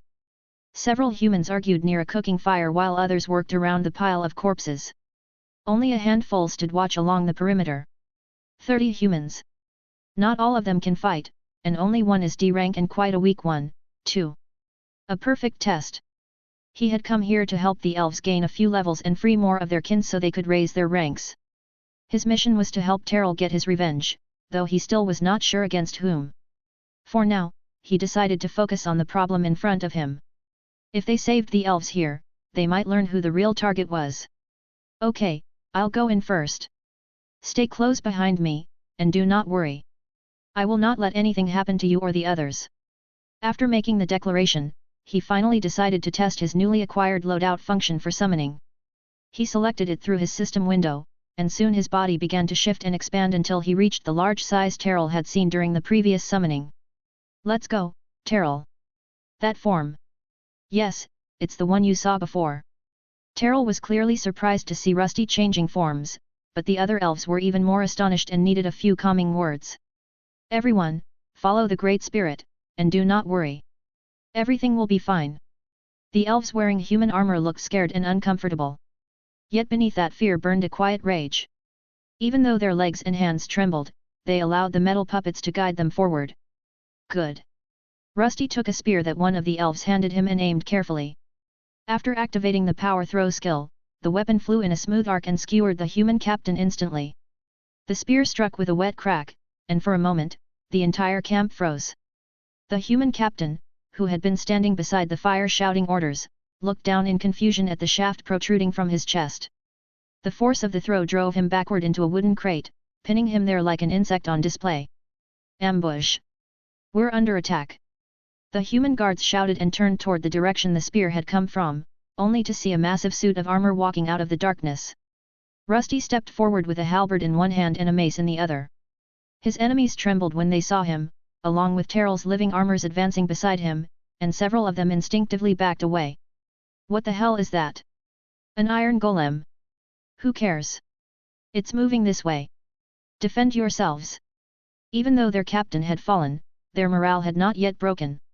The humans grabbed their weapons and charged forward.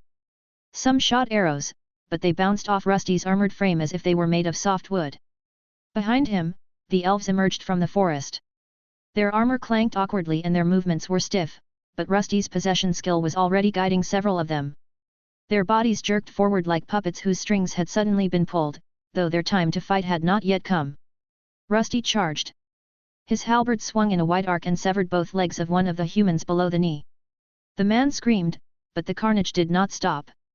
With each swing, a body part flew free, and another human collapsed to the ground, writhing and shouting in agony. Even though many of them were down and critically injured, Rusty did not finish them himself. Instead, he moved on and allowed the elves inside the puppet armors to do the deed.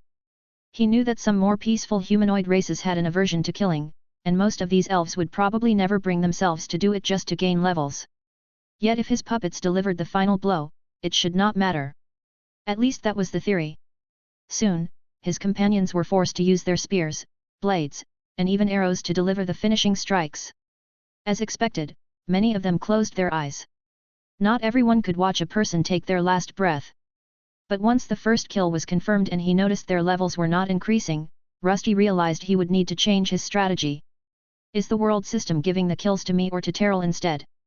Rusty observed the battlefield carefully while the last few humans struggled on the ground.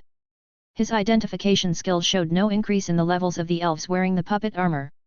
It seemed they would have to perform the killing themselves for this to work. "Change of plans, Terrell. Tell your people to wait for a moment." "Wait." Rusty nodded. He finished disabling the remaining humans, leaving them injured and close to death, then began gathering them together. Some squirmed and begged for their lives, but he did not stop. These people had laughed while slaughtering defenseless elves. They had no right to beg now that they were the ones about to die. Tell them to kill the humans themselves. Otherwise, they will not receive any experience. When he was done, only 10 humans were still alive. Rusty released the puppet armor skill, and several of the elves collapsed as the control faded. "What is happening? The spirit wants you to kill the humans yourselves to grow stronger." Fear deepened in the elves' eyes. Most of them stepped back. One of them did not. Gladly. Lethera shot an arrow and struck one of the humans directly between the eyes. The arrow hit with a dull thud and buried itself deep in the man's skull. His body jerked once before going limp, and for a moment, the forest fell silent again. Lethera lowered her bow slowly. Her breathing remained steady, though her fingers trembled slightly. "Do not be afraid. These monsters deserve it. Look at what they did to our brothers and sisters." She pointed toward the pile of corpses in the corner and the prisoners locked in cages. Every one of them was bruised and beaten. "I will never forgive them." A young elven man shouted and charged forward. His stance was poor and his thrust clumsy, but the spearhead still drove into one of the human men's chests. The man screamed and began choking on his own blood, yet the elf did not look away. The hatred in his eyes was unmistakable. Soon, the others followed. Some used swords to cut the humans' throats. Others used spears or bows if they could not bring themselves to do it up close. In the end, every one of them struck a killing blow, and this time their levels surged upward. It's working. The elves here were only F rank, but after killing just one E rank human, they had gained almost 10 levels in a single moment. This was clearly the way forward. If they managed to gain more levels and eventually change their classes, they would soon be strong enough to defeat these humans themselves and gain even more levels. Soon, the small clearing was filled with the sound of heavy breathing. The elves stood over the bodies of the slain humans, many of them trembling. Some looked pale. Others stared blankly at their weapons as if they did not quite understand what they had just done.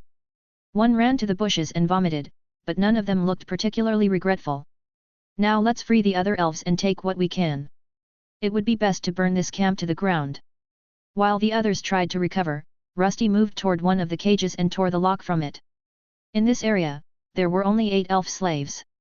They looked frightened at first, but after noticing that the group consisted only of elves and summoned creatures, they slowly stepped outside. Thank you. No need to thank us. Terrell said gently as he helped one of the prisoners step out of the cage. You are among your own now. The freed elves looked around the ruined camp in stunned silence. Some stared at the bodies of the humans. Others stared at Rusty's towering armored form. A few flinched when he moved, clearly unsure whether he was a friend or a monster. Do not worry.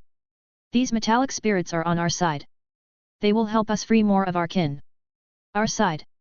The enslaved elves were clearly confused, which was not surprising. They had just been captured and beaten, and the people they knew had been murdered before their eyes. Terrell began explaining as he tried to calm their emotions. To Rusty such talk was strange, but he understood that these fleshy beings were emotional and needed it. He is getting better at this. Indeed, there are more of our kin hiding in the forest, surviving as best they can. If you wish, you may join us or leave now. The choice is yours. The newly freed elves exchanged uncertain glances. At first, none of them answered. The forest around them was quiet except for the crackling of the campfire and the occasional groan of wood and metal as Rusty moved around the camp, scavenging for useful materials. Finally, one of the prisoners stepped forward. He was tall even for an elf, though his frame was thin from malnutrition.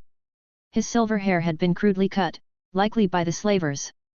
Leave, and go where? His voice was hoarse. The humans hunt us everywhere. They burn our trees and poison our groves. If we wander alone, we will simply be captured again. Another elf nodded slowly. You fought them. You killed them. If you are gathering others, then we will follow. Good. More bodies mean more potential soldiers. Rusty tilted his helmet slightly. This time, none of the elves turned away. Instead, all of them chose to follow. This group consisted only of young men, which might have explained their decision. Some of them picked up weapons and stabbed them into the corpses of the humans already lying dead. Their anger was obvious, and it would likely make them a strong fighting force once they leveled up and gained more experience. Things are going well, but is this really all there is to this mission? Just saving a few elves. While the elves talked among themselves, he continued moving around the camp, searching for clues. He knew he needed to do something, but he was not sure what exactly. Luckily, he noticed something inside the tent that belonged to the captain of this small group. Letters and a noble seal. Even though he was a monster, he could still read. As he went through the letters, he noticed something that could be of use. House Dolet. Could it be responsible for something? A noble house led by a baron was mentioned in the letter. When he murmured the name, his summoner peeked into the tent. Did you say Dolet? Yes. Do you know who this is? It seems they are the ones ordering these recent attacks. He held out the letter, showing the emblem. The moment he did, he could feel his summoner's anger rising. Perhaps this was it, the noble house that had caused Terrell so much pain. It might have been the focus of his vengeance, and perhaps this mission was far greater than Rusty had first imagined. Terrell's hands began to shake as he stared at the seal pressed into the wax. For a long moment, he said nothing. Rusty tilted his helmet slightly. Well. Terrell slowly took the letter. His eyes moved across the page, but it was clear he did not need to read it. The moment he saw the crest, he already knew. Yes.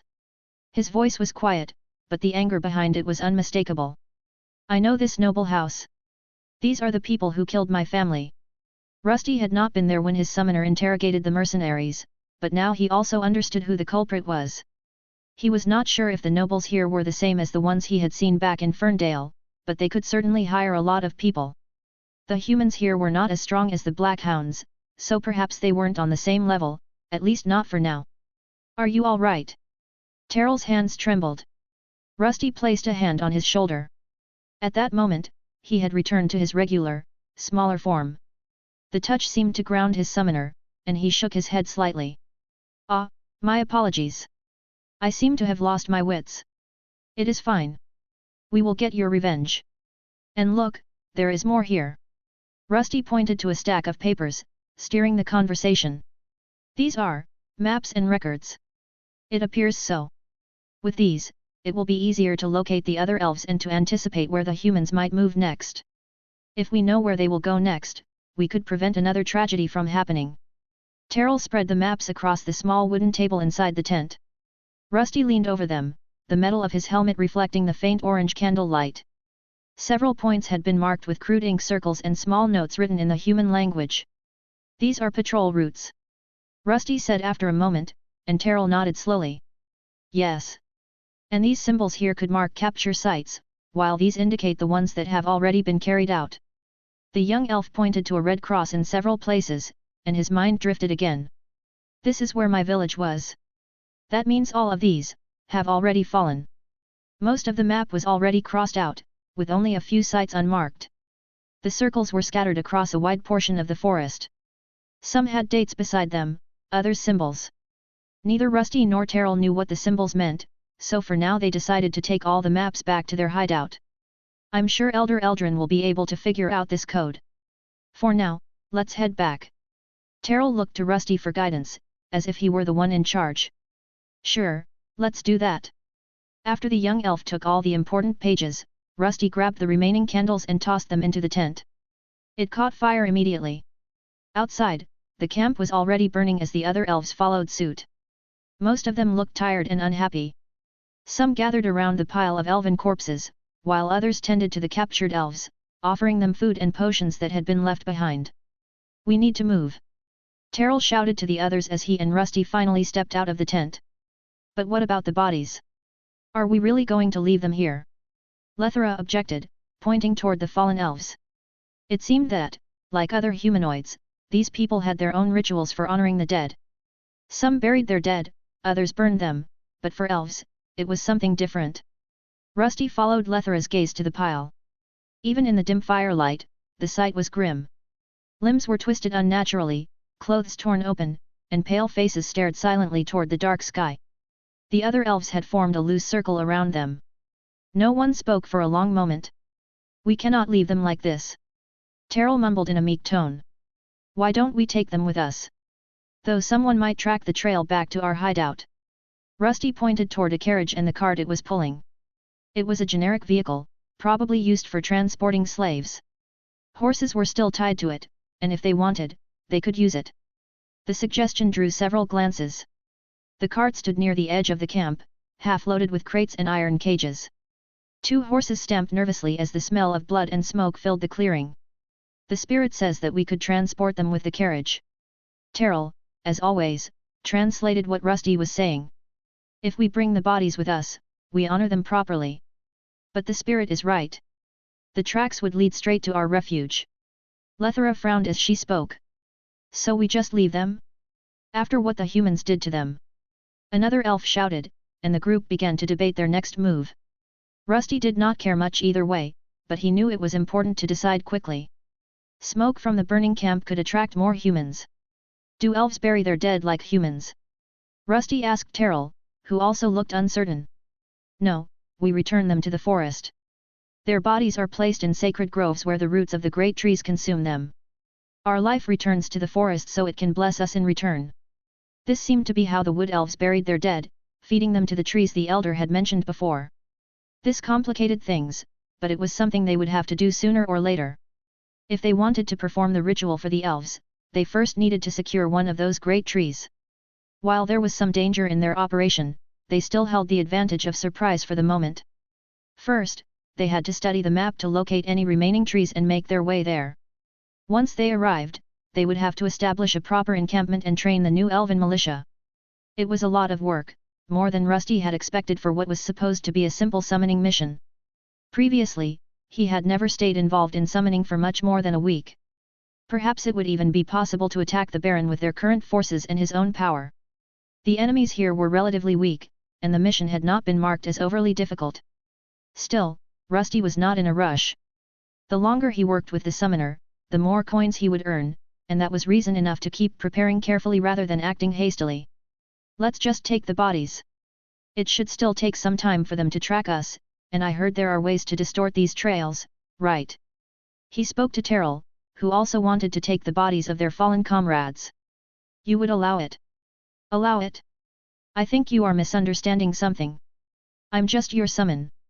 The choice of what to do has always been yours, Terrell. The choice is mine to make. The young man had not yet fully adjusted to his new role. Rusty could see the other elves looking to him for guidance because he was able to command a seemingly powerful metal spirit. To them, Terrell was a kind of savior, and it was clear they were relying on his strength. Terrell lowered his head and nodded, as if a decision had formed in his mind. Then he turned to address everyone present. As if a switch had been flipped, his voice carried a new resolve. We will take the bodies of our people in the carriage and burn the rest of this human camp to the ground. For a moment, the elves simply stared. The hesitation that had filled the clearing earlier seemed to vanish as Terrell's voice echoed through the camp. No one who falls to these monsters will be left behind. Not while we still breathe. Lethera gave a small nod, the tension in her shoulders easing slightly. Then let us move quickly. I should be able to do something about the tracks. It should be enough to keep those humans guessing. Terrell nodded at Lethera, and soon the elves sprang into motion. The hesitation from earlier had been replaced by a quiet resolve. Several moved toward the pile of fallen elves while others began pulling the cart closer. The horses whinnied nervously as the flames from the burning tents crackled and spread through the camp. Rusty watched from the side as his summoner grew before him, not in levels, but in confidence. He stumbled less and less, and the determination in his eyes was unmistakable. Yet this was only the beginning. There was still much to do to bring everything together. The human camp burned to the ground in a controlled blaze that stopped short of the forest. The flames died slowly, leaving behind blackened beams and smoldering embers. By the time the fire consumed the last tent, the elves were already gone. The cart creaked softly as it rolled along the narrow forest path. Rusty walked beside it, keeping everyone safe.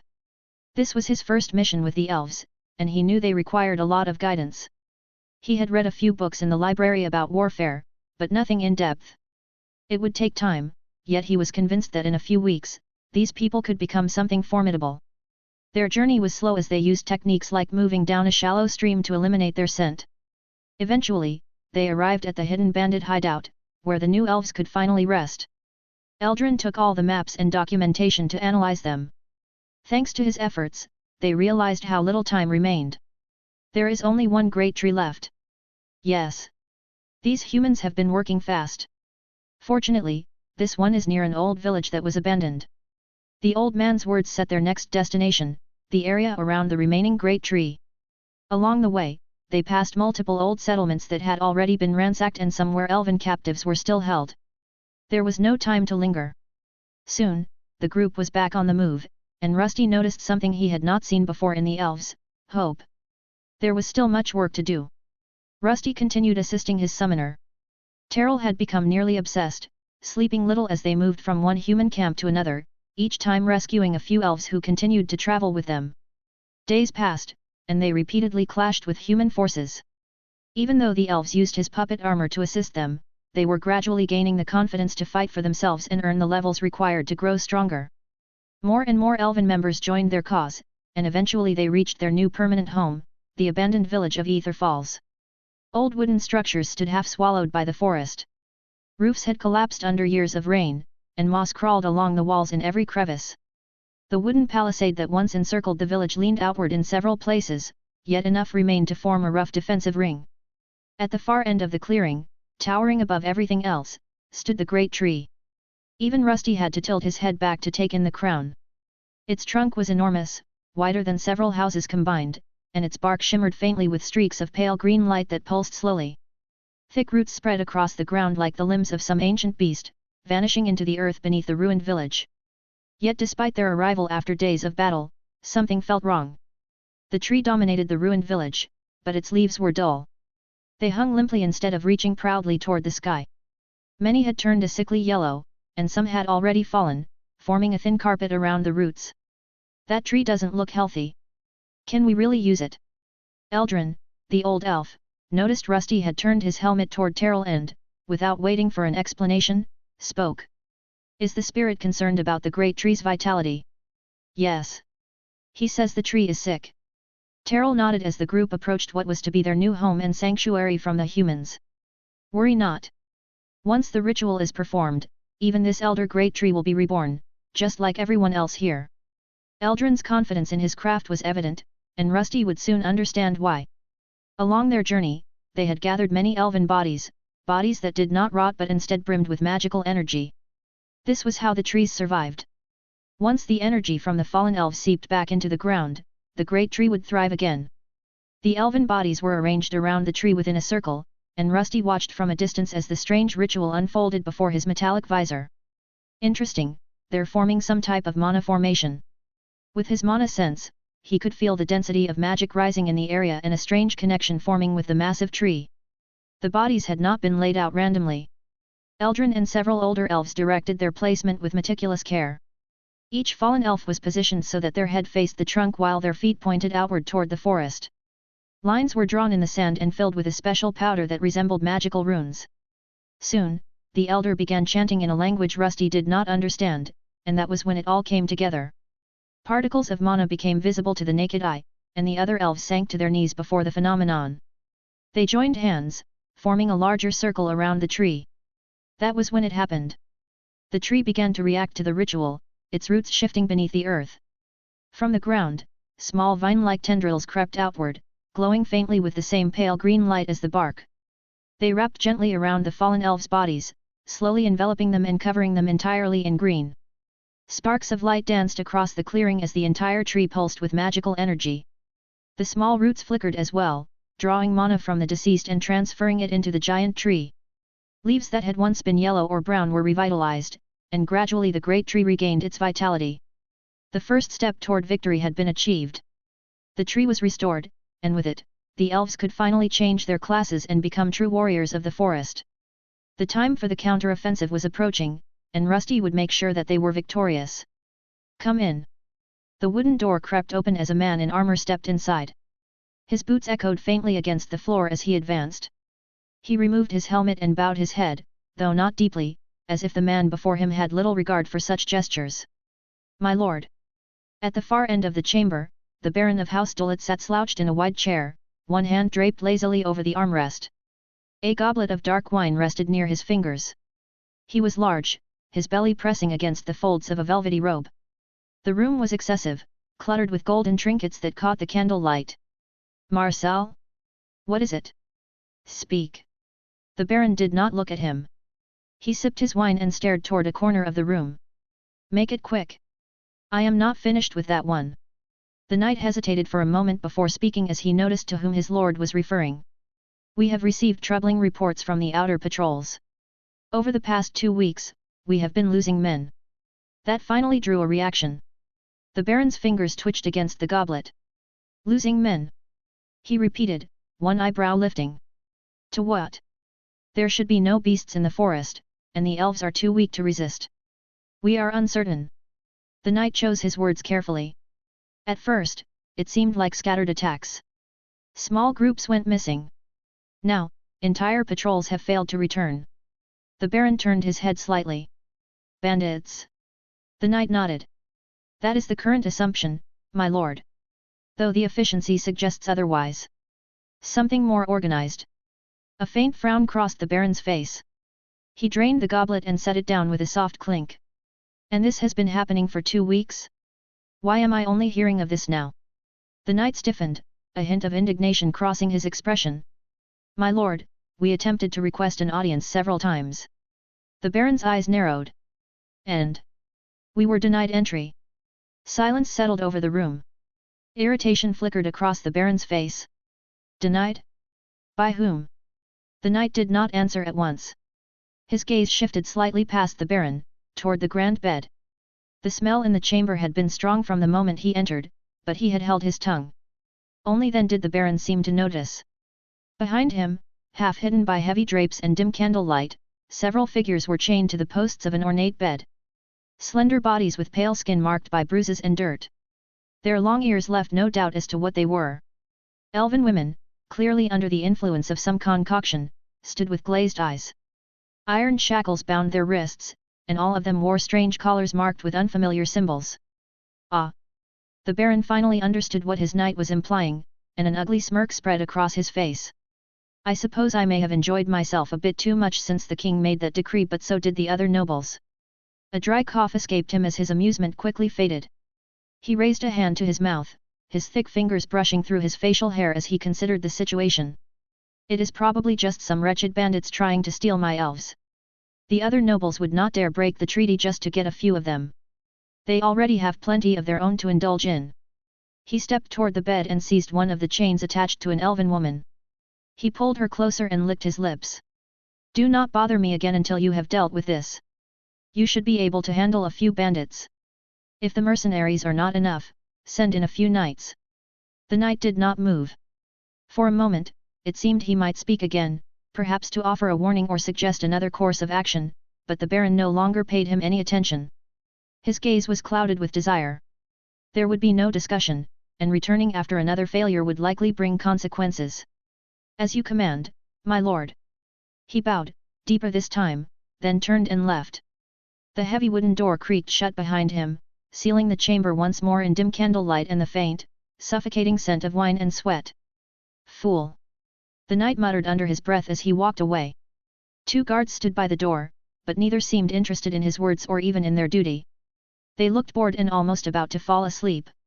As he passed the other soldiers, most appeared distracted or uninterested, their attention drifting toward the elven slaves kept within the stronghold.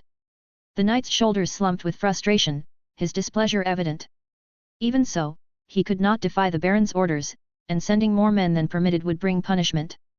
He slowed as he reached the stone walls overlooking the land beyond. From this vantage point, he could see the distant town and the edge of the elven forest. Just as he turned to leave, something caught his eye, a flicker of light reflecting deep among the trees. Was it my imagination? The knight mumbled to himself, then placed his helmet on and left. In the distance, where the strange bright light had appeared, a figure emerged. That guy almost saw me. He seems stronger than the rest. Could he be the knight captain? Is everything fine up there, Rusty? It's fine. Just give me a moment. Rusty replied to Terrell, who was hiding behind one of the trees. His current mission was to investigate the Baron's fortress and find potential ways to attack it. What he saw before him was fairly simple. The outer wall was made of thick stone, but there was no moat. The walls were high, but not impossibly so. Rusty's gaze moved slowly across the structure and he took it all in. It shouldn't be hard to scale if we build some ladders, and their patrols are rather sloppy. It's doable. From his elevated position, he could see everything. The stronghold where the noble lived was not within the human settlement for some reason. A few patrols moved through the small forest area, but they could be silenced quickly in the middle of the night. To capture this location, they would only need to scale the walls and take out the noble inside to send a message, and the time for that was fast approaching. 2 weeks had already passed since he was summoned, and their forces had been growing. Terrell, his summoner, hardly ever slept as they freed elven slaves and brought them back to their new village. They're not expecting an attack and seem vulnerable. They don't have many D-ranks either. Rusty muttered as he made his way down from the tree he had been hiding in. Below, Terrell remained concealed among the dense undergrowth, and Lethera was there with him, her bow ready to fire at any moment. That's good for us, right? It is. But you can't get careless. This won't be like the other battles, and more than likely, people will die. Terrell lowered his head at the response. His desire for revenge was strong, but now that more people were involved, casualties could not be ignored. Then maybe just the 2 of us could do it. I've gotten stronger thanks to the great tree. Before Terrell could continue, Lethera interrupted him with a smack to the back of his head. What is this kid even saying? What was that for? For being a giant idiot. This isn't just your fight, Terrell, and you're not the only one who wants revenge on these humans. But... Terrell tried to say something, but the elven woman shook her fist at him. Do you want me to smack you again? And no. Rusty, who had been standing there, started chuckling.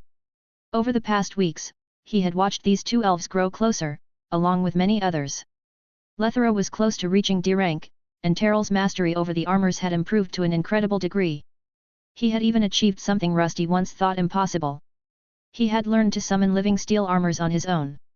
Let's head back, you two, before someone sees us. As you wish, Great Spirit. Lethera nodded at Rusty, who, for the time being, could communicate with her through the human head he wore below his helmet. Just call me Rusty. I must refuse, Great Spirit. Surprisingly, the elves had accepted his ability rather quickly. They did not find it too strange that he could control bodies by wearing them. Because of this, he could finally communicate with everyone without relying on Terrell to translate. For now, luck was on their side. The humans did not seem to be taking the conflict too seriously. The elves were a peace-loving race, mostly pacifists who had long abandoned warfare. Those who were capable of fighting had left these lands long ago. Rusty had learned much from the elf elder about the history of this world and how the wood elves had come to live this way. Long ago, a massive war had taken place, one that claimed the lives of many elves along with other races. Their strongest fighters had either gone into self-exile because they did not wish to interfere with the lives of non-combatants, or they had perished in the Great War against monsters that had occurred centuries ago. Some elves still remembered those times, having lived through them, but humans had long since forgotten. As their numbers grew, they began to expand. It seemed they now needed more land to sustain their population. The old pacts that once prevented them from attacking the elves were ignored and forgotten. The forest was quiet as Rusty, Terrell, and Lethera made their way back toward Ether Falls. Only the soft crunch of leaves and the distant calls of night creatures broke the silence. Terrell walked a few steps behind, his expression troubled. Rusty. What is it? Do you really think we can win? Rusty did not answer right away. His metal boots pressed into the soil as he walked, his visor fixed ahead. We can. But once we do, you will probably have to manage for a while without me. You have said that before. Rusty felt confident about taking the Baron's stronghold, but he was far less certain about keeping casualties low. Worse still, once they attacked and freed the other elves, the humans would finally understand what was happening, and he would not be there when that moment came. His mission would likely end with the Baron's death. After that, Terrell and the others would have to face everything on their own. We can't keep relying on the Great Spirit. Don't underestimate elves. We'll be fine once our kin decides to fight. Those humans won't stand a chance. Lethera smiled and raised her bow high as she looked up at the bright moon above. Rusty nodded at her enthusiasm and wondered if she was right. He knew that once the humans became aware, they would send some kind of retaliatory force against the elves. However, considering how they had been handling things so far, it was possible they would not take the threat seriously. It's good to have high morale. Be sure to tell that to your kin once we head out. The two elves weren't sure how to react to Rusty's thumbs up, so they simply nodded. After running through the entire night, the trio arrived at the settlement they had named Ether Falls. The name had spread naturally among the elves, passed from one to another until it became what this place was, a ruin reborn, a last refuge. As the three stepped through the worn palisade, the atmosphere shifted immediately. What had once been a hollow, abandoned settlement was now alive with purpose. The goal was clear. Free all elves and avenge those who had been killed. Fires burned in controlled pits as a vegetable stew was made. Elves moved between the old structures, repairing roofs, reinforcing walls, and tending to the wounded. Others trained in small groups, their movements still slow but no longer hesitant. At the center of it all, the great tree stood tall, no longer sickly but radiant. Its leaves shimmered faintly under the daylight, casting soft green hues across the village. The roots that once lay dormant now pulsed slowly, bringing life where there had been none before. Even though I've seen it before, it is still a strange way to gain strength. Rusty thought to himself as he looked at the tree. The ritual the elder had described was not something he had expected. In human temples, people would grasp a holy relic while a priest cast a spell to activate a class change. For the elves, a fruit was the focus of it all. These fruits now grew all over the tree. Once an elf reached the threshold, they had to eat one. Afterward, they would fall into a deep slumber for a few hours as the transformation took hold. In a way, it was similar to a monster transformation, but it required an external trigger. To produce the fruits, the elder elves performed strange rituals around the tree, communicating with it through a form of elven magic he did not understand. Is it time? His thoughts were interrupted as a young man approached them, one of the new elven warriors. Many others followed behind him, all of them watching Terrell. They had all changed their classes. Most now wielded bows or short blades, while some had become mages capable of controlling plants, wind, and water. It is. Terrell's voice was quiet. It carried a trace of doubt about what he had set in motion, but when he met the other elf's gaze, his expression hardened. The time has come to take our people back, to avenge everyone the humans have taken from us. The gathered elves straightened. Some tightened their grip on their bows, while others rested their hands on newly forged blades. There was fear, of course, there was, but beneath it, something far stronger had taken root over these past weeks. A resolve to reclaim what they had lost and bring peace back to the forest. Rusty remained still as he listened to his summoner speak. He had once been a shy boy marked by tragedy, but he was quickly growing into a man. The people around him now looked to him for guidance. I wish we had more time, but this will have to do. As the elves spoke, he glanced at his system. A timer was ticking down, one that had never appeared before. The summoning had a limit he had not known about. If he failed to complete the mission within the next 4 days, it would all be lost. Still, the elves were determined, and he would do everything in his power not to fail them. Wait, we sir. Gah! A man cried out as an arrow pierced his neck, shot by an enraged elven warrior with scars across his forehead. You did not give us a chance to surrender. Why should we? He shouted in fury as the other humans looked on in horror. More arrows flew from the forest, accompanied by living suits of armor advancing under Rusty's massive form. The knight's long swords bounced off his body, and even the deranked knight lieutenant could do little more than dodge a few strikes before a heavy blow struck him, denting his armor inward and dropping him to his knees. Impossible. The lieutenant's voice faltered as blood seeped from beneath his helmet. His sword slipped from his grasp and clattered uselessly onto the forest floor.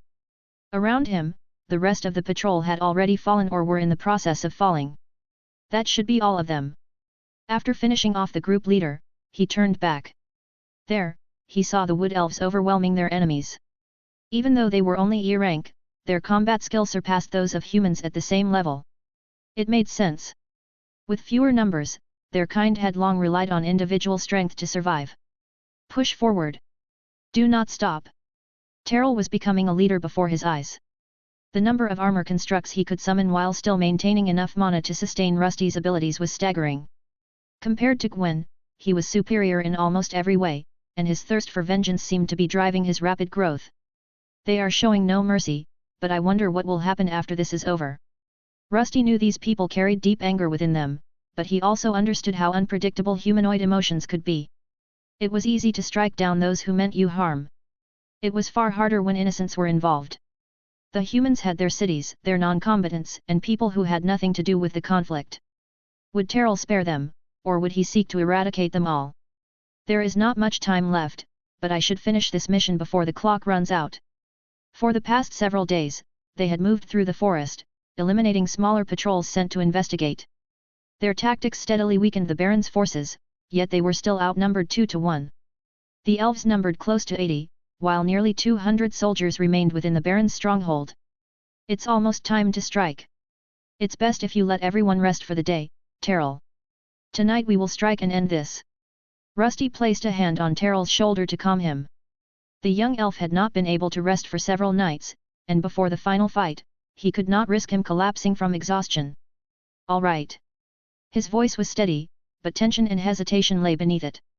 This would finally be the last battle before true vengeance was achieved. We'll make camp here. Rotate watches end. Before Terrell could continue, Rusty interrupted. Don't worry. I'll watch over all of you. Sleep and leave it to me. That sounds good. Let's go. The Great Spirit has spoken. Lethera saw the exhaustion in Terrell's eyes and stepped in before he could argue further. She gently pulled him toward one of the human tents that had survived, while the other elves settled in as well. Some slept in the branches above, others took shelter in tents, and a few lay on the grass under thin blankets. The forest sank into an uneasy silence. Bodies lay scattered among the trees, some half covered by fallen leaves, others still clutching weapons they never had the chance to use. The scent of blood lingered in the air, and some of the elves struggled to fall asleep, knowing what awaited them. Yet with Rusty there, they felt safe enough to rest and wait for the night that would end it all. "Do you think we can do this, Win?" "Yes. Their outer defenses have been thinned enough. Now go to sleep. We need our young leader well rested." As the others turned in for the night, Terrell still found himself unable to sleep. Rusty said nothing and simply listened as his summoner spoke with Lethra. "You're right. Thank you for everything. I should be the one thanking you, Terrell. Without you, none of this would be possible. If something happens to me..." "Don't finish that sentence. You'll be fine, and every one of us will come back alive." The two remained quiet before finally settling in. Rusty spread out his magic.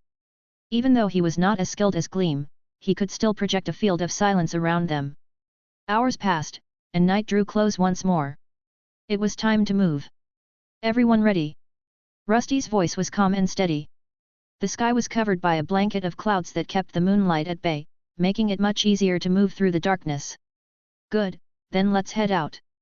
A chorus of murmurs followed, joined by the sound of bows being strung and blades checked. Some of the elves whispered prayers to their trees while others remained silent as they marched forward. Rusty led at the front, his form nearly blending with the shadows. The living armored constructs moved beside him as Toril summoned as many as he could. After a few hours, they reached the Baron's stronghold. Once they stepped out from the Trilene, they would likely be seen. "If I had all my capabilities, this would be easier." Rusty lacked his wraith form, and without Gleam, he could not move through the air. At full strength, sneaking in and eliminating the sentries would have been simple. They might have even reached the walls unseen. That was not an option now, and he did not want to endanger Terrell, who needed to stay close for him to move at all. Instead, they would rely on what the Wood Elves were known for, archery, to bring them victory. "Get ready and wait for the signal." Rusty crouched low behind thick undergrowth as he switched to his largest loadout. The elves spread along the forest's edge, each readying their bows, quivers heavy with arrows. Terrell knelt beside him, his hands trembling slightly as he adjusted the light armor on his forearms. "This is it. Are you ready?" "Yes." "Give the signal." A sharp whistle cut through the forest, and the attack began. From the shadows, a storm of arrows burst forth and streaked toward the outer walls. The humans scrambled, their shouts piercing the night as arrows struck armor, shields, and flesh. Patrol formations broke apart at once, leaving gaps wide enough for Rusty and the others to advance. Rusty sprinted forward with a massive shield in hand. Beside him, several elves carried ladders, with Terrell among them. The living armored constructs surged alongside, their light steps blending with the rush. "Stay behind me!" The moment he shouted, crossbow bolts rained toward them. His shield and broad frame took the hits, but as expected, the iron tips could not pierce his body. The elven warriors formed ranks behind him, using his size as a moving barrier as they pushed ahead. His strides were long, and he had to make sure he did not get his summoner killed in the rain of crossbow bolts. Luckily, there were no siege defenses like ballistas to make things worse, but the enemy still had a trump card, mages. Balls of flame flew toward him, and he could not simply block them with his body. Instead, he relied on the mana shield enchantment placed on his tower shield. The flames crashed into him, erupting into magical explosions that made some of the elves beside him falter, but they did not stop. They had trained for this. Even as the heat rose and smoke filled the air, their hatred for the humans drove them forward. Balls of water struck the flames, filling the battlefield with thick steam as the elven mages launched their counterattack. Under its cover, they pressed forward, and within moments, they reached the wall and set their ladders in place. The humans above would not allow them to climb and open the massive gate, and everyone knew it. To prevent the ladders from being pushed down, the living armors summoned by Terrell were already waiting at the top. As the ladders slammed into position, the constructs surged forward, driving the human guards back and sowing chaos. That opening was enough for the elves and Rusty to begin their ascent. "Monsters! These elves are using monsters!" Some of the guards shouted as the living armors pressed in, but it was already too late. The slaughter had begun. Once Rusty reached the top, the humans stood no chance. He shifted into his smaller form, trading power for speed. With a sword in one hand and a mace in the other, he pushed forward, cutting down guards as he forced his way toward the gate mechanism. The humans were clearly unprepared. Some guards were drunk, others were missing pieces of their armor. Confusion spread through their ranks, though a few threats remained. As he activated the mechanism to open the gate, he spotted the knight captain nearby. The man barked orders while several knights moved to shield their leader. This was his target. If he did not deal with them, they would cut through the elven militia. Terrell, stay safe and leave the knights to me. Do not try to help. Keep your distance. I know. I will not hold you back, Rusty. And do not forget, I have learned a few things too. The gate finally slammed open, and the elven archers waiting in the forest charged in. Terrell continued restoring the damaged living armors under his control, reinforcing the assault as the humans were steadily pushed back. Do not let those elves in. Kill them all. The knight captain shouted as he saw the gate slam open. He charged forward with 5 armored men, each holding a long sword of enchanted steel. Before he could reach the breach, something heavy dropped from the wall above and struck the ground in front of him with a loud thud. Your opponent is me. Rusty shouted, though the humans could not hear him. For this fight, he had forsaken his possession skill and the voice he once spoke through so he could focus entirely on battle. He rushed them at once, giving the knights no time to grasp his strength. These were D-ranked combatants, and he had to defeat them all, or their siege would likely fail. His body surged with twilight energy, enhanced by multiple skills, as he advanced with sword and shield in hand. The knights were caught off guard. One failed to react to the sudden burst of speed and power, and Rusty's blade slipped through a gap in his armor, tearing into his side. Gah! Kill this thing! Do not let them through! The knight captain barked the order, immediately recognizing Rusty as the true threat. Their clash began at once, each strike of their blades sending out a sharp gust of wind. Steel rang across the courtyard, echoing against the stone walls as sparks burst where Rusty's sword met the captain's enchanted weapon. Every swing carried force beyond human limits, and the ground beneath them seemed to tremble with each impact. Rusty's armor shimmered faintly with twilight energy, shifting with his movements as if alive. In contrast, the captain's blade burned with a deep red glow, flames coiling around it. You are no mere monster, but you will not win. Though one knight had fallen, the others remained and rushed forward to support their leader. This was exactly what Rusty had anticipated. As they closed in, a cloud of darkness erupted from his body. What is this, Arg? One knight cried out as a blade drove through his skull, while another was crushed by Rusty's shield. Just as in his own world, humans proved vulnerable to darkness energy. It remained his most reliable advantage against foes like these. Now weakened and blinded, they stood no chance as he cut them down.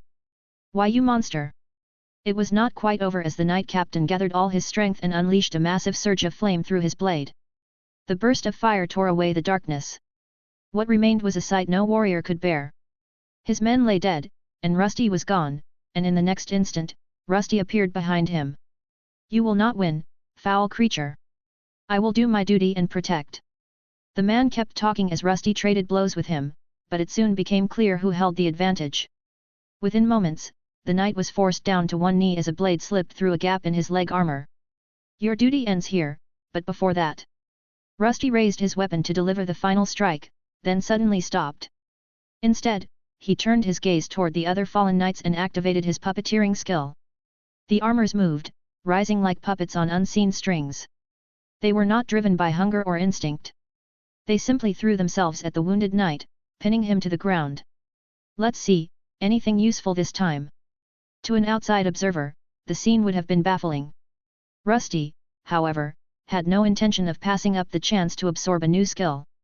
As the helmet settled onto the man's head, anticipation flickered for a moment before fading. Skill absorption has failed to activate, the cooldown period has not ended yet. Please wait until the cooldown period has ended. Amid the chaos, he had forgotten that his absorption ability had not yet refreshed. If he had a tongue, he would have clicked it in irritation. Well, he didn't look that tough, so it's probably fine. Rusty retrieved his helmet and surveyed the battlefield. Things were progressing even better than he had expected, reinforcing his earlier assumption that this mission would not be particularly difficult. Had he stormed the place with Terrell alone, he likely would have prevailed eventually, but this approach ensured his summoner's safety far more effectively. Humans were falling one after another as the elven fighters overwhelmed them. The growing number of living armors, now mostly made of iron and steel, proved highly effective as well. Though some of the elves had fallen, the outcome was no longer in doubt. Well, best finish this, and get to that noble before he does something dumb like escaping. Rusty. I know. That Baron should be in there. Why don't we say hello? Rusty drove his blade into the knight captain's body, then lifted it and pointed toward the tower rising over the inner courtyard. Its highest windows glowed faintly with candlelight, and a figure could be seen peering out from within. The man looked rotund and deeply distressed. The human Baron. The moment Terrell spotted him, he quickly retreated back inside. It was time to complete this mission and see how many rewards he received for overstaying his welcome. Terrell's breath grew louder the moment he saw the Baron retreat. Through their connection, Rusty could feel the rage building within his summoner. This was the man responsible for the attack on the Elven village, the one who had ordered Terrell's parents killed and the rest of the inhabitants slaughtered. There, don't let him escape. Don't worry, I won't. Just stay near me and stay vigilant. Some of their knights and soldiers might still be around. Although the battle seemed to be over, a few humans were still running about. It was clear that the personnel here lacked loyalty, as many guards began to flee once they realized the battle was lost. Some leapt from the high walls to escape, while others tried to force their way through the gate the elven forces had used to enter. I wonder what these elves will do. Will they kill them all? As he moved to follow the Baron, Rusty noticed an elven warrior approach a group that included a maid. The woman and a few others who were clearly just workers trembled in fear as they watched the man advance with a dagger. For a moment, it seemed he would strike them down in vengeance, but before he could, someone caught his arm. No, we don't kill the defenseless. We aren't like them. It was Lethera who had stopped him. At her touch, the bloodlust in the man's eyes faded, replaced by shame at what he had nearly done. It's fine, brother. We all make mistakes, but we cannot become like them. I understand. The man nodded and lowered his blade before glancing back at the maid. Though they posed no threat, they were still prisoners of war and needed to be gathered before any decision could be made about their fate. For that to happen, Rusty needed to end this and deal with their fleeing leader. At last, Rusty charged forward in his regular form. The tower doors burst inward under the force of his impact, splintered wood scattering across the polished stone floor. Terrell followed close behind, his breath uneven and his eyes burning with rage. Inside, chaos ruled. Servants ran in every direction, some hiding while others collapsed in terror. A pair of guards tried to form a line, but they barely managed to raise their weapons before Rusty cut them down in a single motion. He couldn't have gone far. He must still be up there. Rusty commented as he focused on the stairs leading up. There did not seem to be any proper escape routes in this place, and the guards were now fleeing on their own, with no one even thinking about helping their leader. They climbed quickly. The higher they went, the quieter it became. The sounds of battle faded, replaced by something else, a strange muttering. It was frantic and desperate, aimed at no one in particular. By the time they reached the top chamber, the door was already open. Rusty pushed it wider, and the Baron stood at the center of the room. Gone was any pretense of nobility. His powdered face was streaked with sweat, his fine clothes disheveled, his hands trembling as he clutched a small dark vial. Their attention, however, was not on him but on the two others in the room. Young elven women were chained to a large bed, their eyes glazed over as if they were already dead. "You bastard!" Terrell shouted, his voice thick with rage. Rusty stepped forward, unable to hold himself back, and raised his blade. The man before him was weak, not someone he would usually concern himself with, yet he was also not someone who deserved to live even a moment longer. "No, stay back!" The Baron shrieked, stumbling away. The fat at his neck quivered as he fell back against the bed. "You filthy creatures! You think you have won?" Terrell moved forward as well, a dagger in hand, intent on claiming the kill himself rather than leaving it to Rusty. Something felt off. The Baron was panicking, yet a strange smile crept across his face as he raised the vial of black liquid to his lips. "This ends now, you wretched human. Nothing ends until I say it ends, you vermin. I am one of the chosen. I have been selected to become an apostle of the Great Lord. I will not be the one who dies. You will. What is that human doing?" Rusty frowned, confused by the speech, and his hesitation proved costly. The Baron pressed the vial to his lips and drank. The thick black liquid slid into his mouth, and within it something else moved, something small, like a seed. The moment it went down his throat, the Baron's body went rigid. For a few seconds, nothing happened. Then he screamed. Ghh. Aig. His scream tore through the chamber as his body convulsed violently. The vial slipped from his hand and shattered against the floor, its remaining black residue hissing as it ate into the stone. What did you just do? Terrell shouted, instinctively stepping back as the Baron's body spasmed in unnatural ways. His hands bent at impossible angles and his eyes bulged grotesquely. Rusty, however, was focused on something else. Through his mana sense, he perceived a tremendous surge building. Moments ago, the man had been as weak as an F-rank monster. Now his power was rising rapidly towards the peak of D-rank and perhaps beyond. Get back, now! The transformation began with a series of cracks that would not stop. The Baron's spine arched violently, pushing outward beneath his skin as if something inside him were trying to break free. His limbs twitched, then twisted.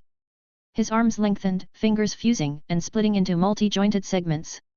His legs buckled as bones snapped inward, and his lower body collapsed in on itself. Make it stop! Make it stop! It did not stop. His stomach swelled grotesquely, ballooning outward as grey leathery flesh pushed through torn fabric. Veins darkened and pulsed with something foul. His skin lost all human color, turning into a dull corpse-like grey. Just as Rusty raised his shield to protect his summoner, a massive limb shot forward. It struck them with explosive force, blasting them out of the tower as the structure ruptured from within. Rusty took the brunt of the impact, shielding Terrell with his metallic body. They were hurled outside. Terrell panicked as he was sent flying, but Rusty remained steady. He twisted midair, securing his summoner in his arms. His legs hit the ground first as he absorbed the fall. The impact shattered stone, and his metal joints buckled slightly, but he managed to cushion the landing and spare Terrell from serious harm. The elves immediately turned toward them, then toward the collapsing tower. Something was emerging from within. What is that? By the forest, what is that evil creature? Is that the true form of a human? The top of the tower crumbled as something vile forced its way out. The elves retreated as a wet tearing sound echoed through the air, followed by a sickening gurgle no human throat could produce. Then it emerged. What had once been the Baron was no longer remotely human. A colossal grey mass slithered free from the ruined tower, its body segmented like a grotesque caterpillar swollen to an unnatural size. Its thick, leathery flesh pulsed faintly, as though something inside it was constantly shifting. Multiple humanoid arms sprouted along its sides. Some were long and thin, others bloated and misshapen, each one twitching as they continued to change shape. The worst part was its mouth. It jutted out from the front of its body, far too large, capable of engulfing at least 2 horses in a single bite. The teeth were not sharp, but almost human in shape, as if the creature were a herbivore. Yet inside were multiple sets of grinding appendages that looked capable of reducing anything to pulp. Ghhhh, The Baron's new form tried to speak, but only a warped voice emerged. It sounded like several people talking at once. One voice was high-pitched, another low, overlapping as it finally spoke. I am the Sea Chosen, I will devour. Devour. At last, it turned toward a nearby human. Without any thought of friend or foe, it hurled itself forward.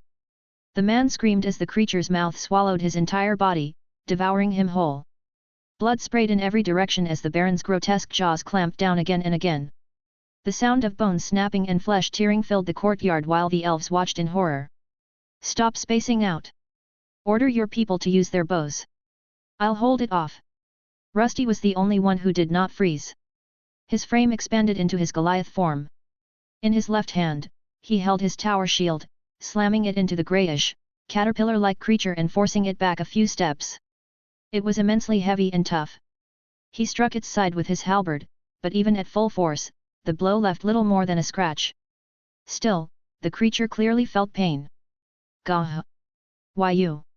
Will, pay. The creature's many eyes shifted toward Rusty. Bulbous, half-formed orbs pulsed beneath its greyish flesh. Some blinked independently while others twitched in place. Then it moved. Far faster than something of its size had any right to. Its massive body contracted and launched forward. The ground cracked beneath it as it surged toward Rusty with terrifying speed. The tower shield came up just in time. Boom! The impact echoed across the courtyard as Rusty braced behind his shield. The force pushed him back several meters, his metal feet carving deep grooves into the stone. The creature's weight bore down on him, its many arms grasping, clawing, and slamming against his defenses in a frenzy. Even though he increased his weight as much as he could, he was still being driven back. Terrell! Everyone, take aim! This monster was stronger than even his Goliath form, but he was not alone in the fight. The other elves raised their bows and loosed a hail of arrows. Most bounced off the creature's thick hide, but some struck true, hitting the many eyes that seemed to be its weak point. You lesser beings! The monster cried out in pain as the arrows pierced its twitching eyes. It lifted its massive, elongated body, trying to shift targets. In doing so, it exposed its belly, and Rusty saw his chance. His halberd shone with twilight and electric energy as he drove it forward in a powerful thrust. This time, the strike went deeper, piercing through flesh. For the first time since its transformation, the creature reacted with something other than blind rage. Its entire body convulsed as Rusty's halberd sank into the softer tissue beneath its armored exterior. A surge of energy followed, lightning crackling through the wound to amplify the damage. Grah! The layered voices screamed in unison, warping into something almost unrecognizable. The massive body recoiled, slamming into the courtyard and cracking the stone. Several of its limbs flailed wildly, smashing into nearby walls and crushing anything that stood too close. Rusty did not pull back. Instead, he pressed forward. He feared the creature's healing ability as he saw its eyes already beginning to mend. With a heavy step, he drove the halberd deeper, anchoring himself against the thrashing mass. His entire frame creaked under the strain, but he held firm, channeling more energy into the weapon along with something else, light. Through his mana sense, he could feel something within the creature. It carried an alignment with darkness, similar to undead, though not exactly the same.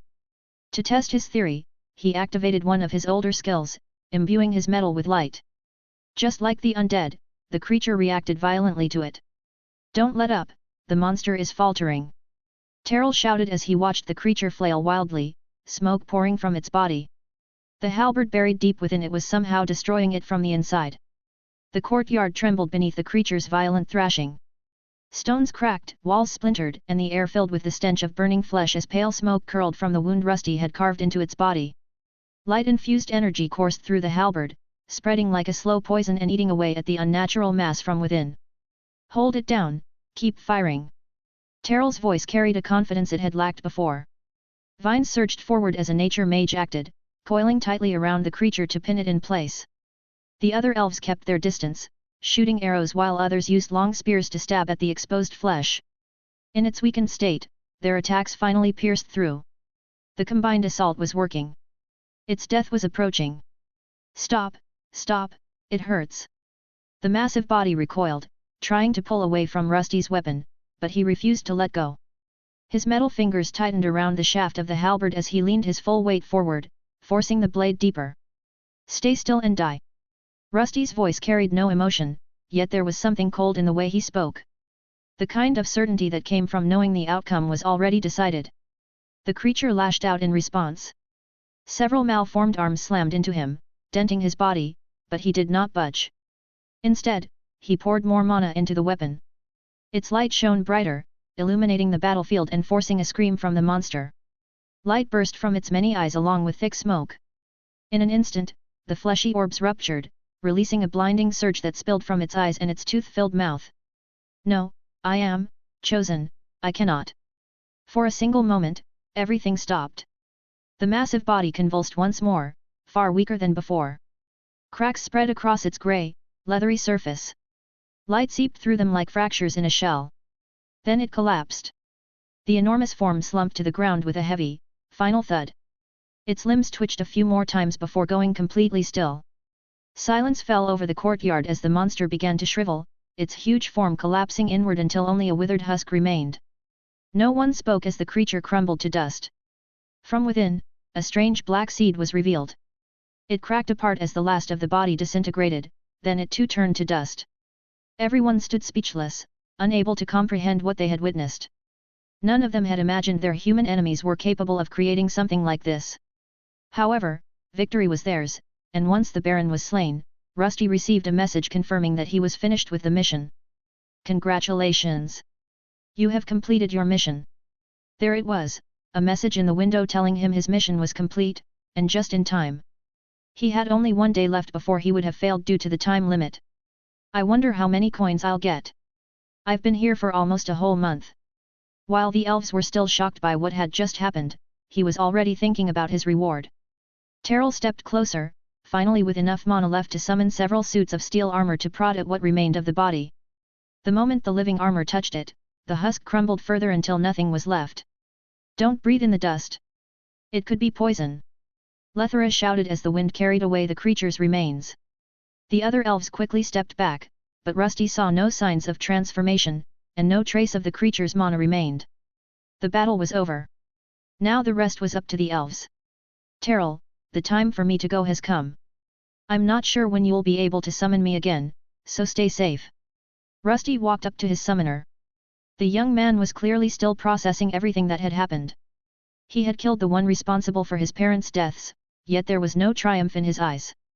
Instead, he looked hollow and exhausted. Is it really over? What about that creature? Terrell glanced at his dagger before slowly putting it away, his gaze lingering on the remains of the monster. It was clear he had many questions about what had just happened, and Rusty had them too. If these summoning missions continued, then Terrell's journey had only just begun. Terrell, listen to me. You need to grow stronger.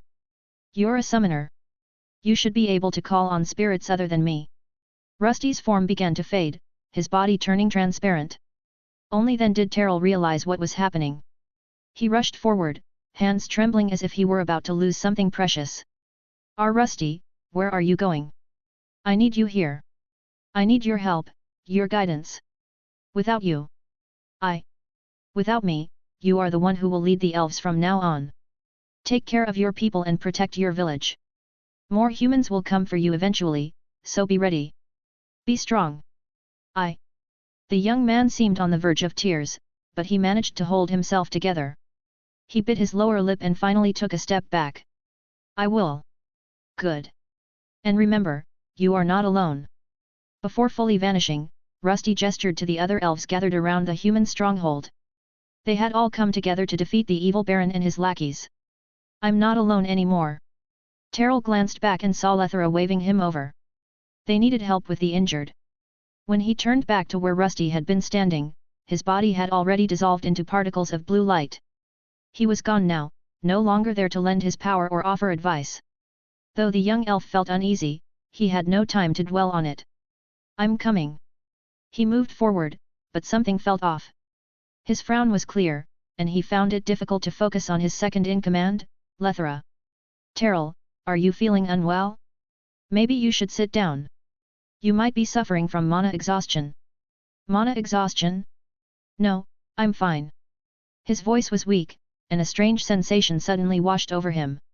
A window from the world system appeared before his eyes, and in an instant, his mood changed. Haha, the Great Spirit is truly watching over us. He muttered to himself, but Lethera and the other elves heard him. The Great Spirit. Indeed. You're right. We need to secure this area and decide what to do with the humans and their village.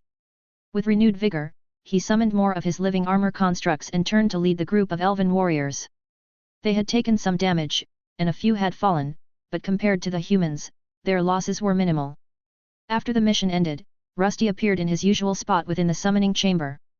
A window appeared before his eyes, congratulating him on his successful mission. Congratulations on your return. Calculating rewards, please wait. I hope I didn't waste all that time for nothing. Now that he was back, he went over everything that had happened. He had left Terrell with a few words of advice and encouragement. He knew humanoids were emotional, so it was best to raise their morale in some way. His thoughts then shifted to the clash with the Baron. If he had not prepared the small army of elven warriors, he might not have won so easily.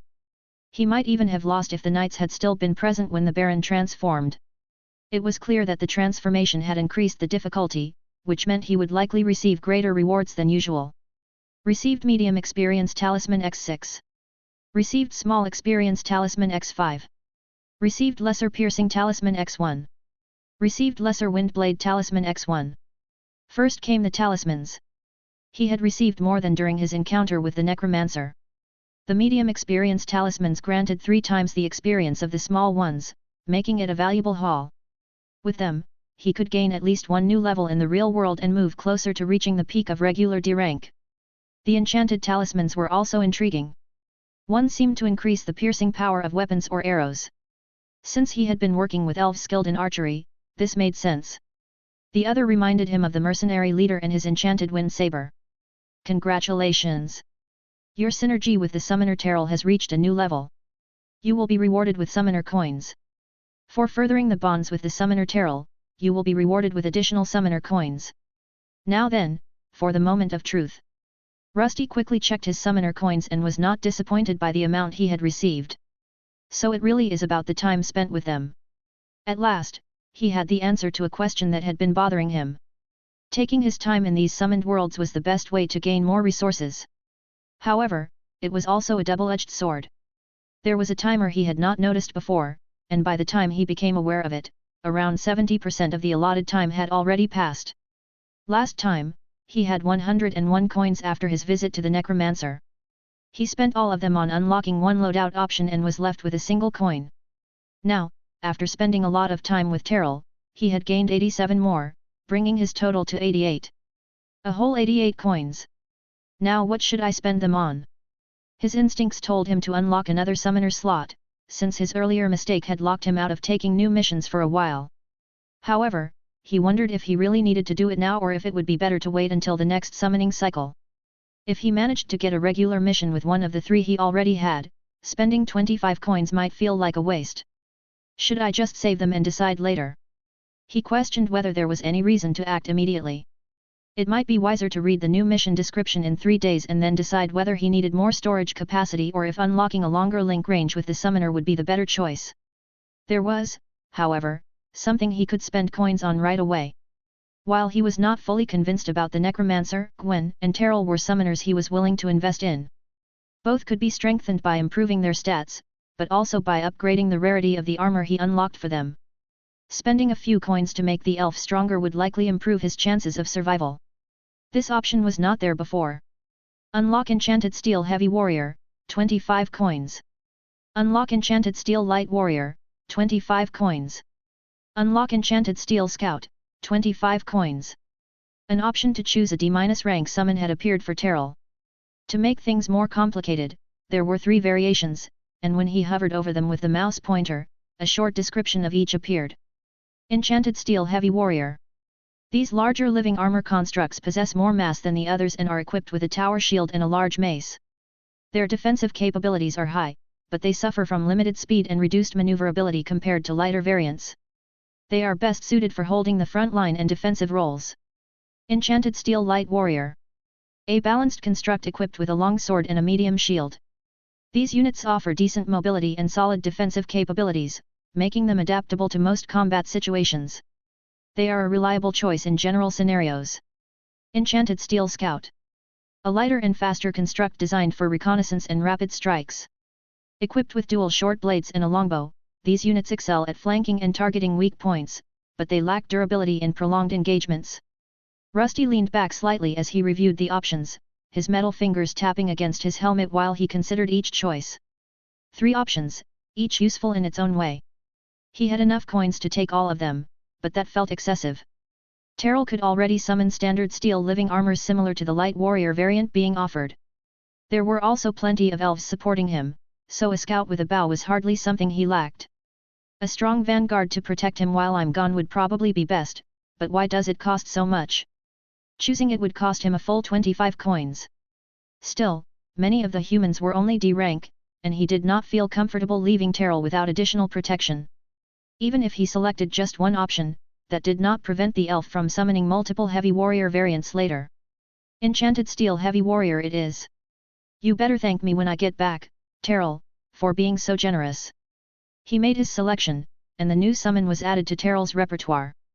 Out of curiosity, he checked on his other 2 summoners and found, somewhat surprisingly, that he could grant them the same construct as well. Should I give it to Gwen? He considered it for a moment, then decided against it. She lived in a relatively peaceful academy. While Terrell needed to grow stronger quickly to defend himself against humans, she only needed to attend lectures and steadily improve her abilities. Then there was the necromancer, whom Rusty cared little about. The man seemed capable of surviving almost anything, and with a powerful mother watching over him, he hardly needed assistance. Gwen's stats have improved since last time. If I give her a new summon, what if she becomes lazy? Rusty understood how humans tended to think and behave. Too much help could easily slow their progress. If he wanted to support his first summoner properly, he would need to focus on something else first, perhaps improving her stats so she could summon him more effectively. Compared to the other two, she was still lagging behind, and that seemed like the better path for now. They can always learn more summoning spells on their own. Thus, after deliberating for a moment, he decided to increase the most important stat for a summoner, which was wisdom, as it directly affected their mana pool and allowed them to summon more powerful beings.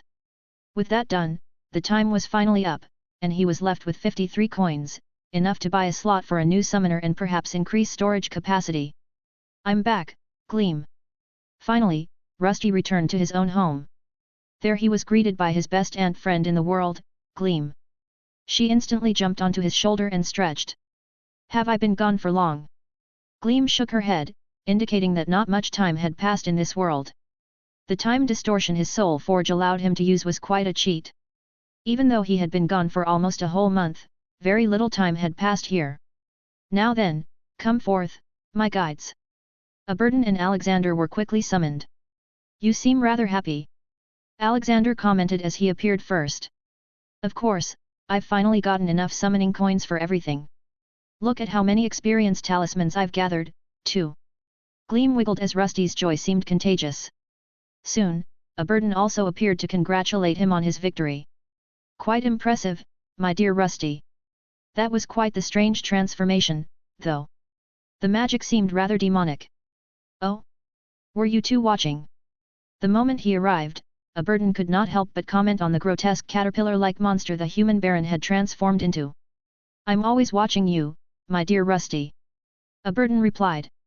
Rusty was smart enough to notice the hidden threat within those words, but he still did not believe that this guide could harm him in any way. Good.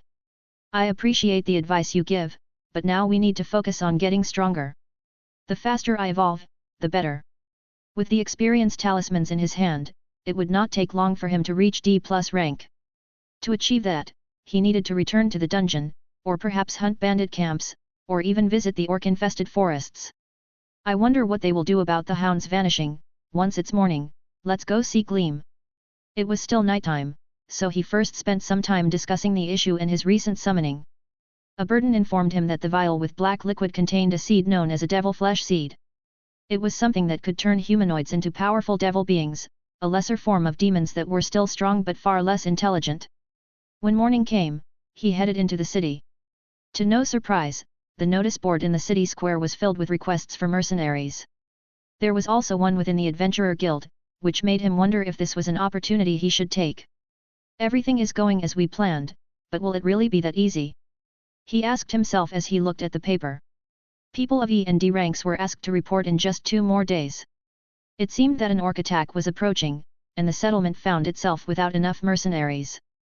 If all went well, and he demonstrated his power, he could perhaps become a high-ranking member of the new mercenary organization. The pay better be good. Hey, stop shoving or I'll stick my boot up your ass. I'd like to see you try. Grown men shouted at each other as the crowd thickened near the guild's outer courtyard. They were far from orderly, and on this day tensions were running high. There were over 100 people here, many of whom had not been in the settlement before the announcement. It seemed the locals were clashing with the new arrivals, as if they were trying to take away their chances at securing a position. Are they going to fight? Rusty stood among them, his posture relaxed and his presence deliberately unremarkable. His armor was hidden beneath a loose-fitting robe, and he leaned against a wall in the shade. To anyone watching, he was just another mercenary hoping to earn a quick coin. Today was the day a new company of mercenaries would be chosen, or so he believed. The place was rowdy, with factions already forming among the groups as the adventurers glared at one another. It was not just adventurers either. Old soldiers and even disgraced knights had gathered here in hopes of finding a position.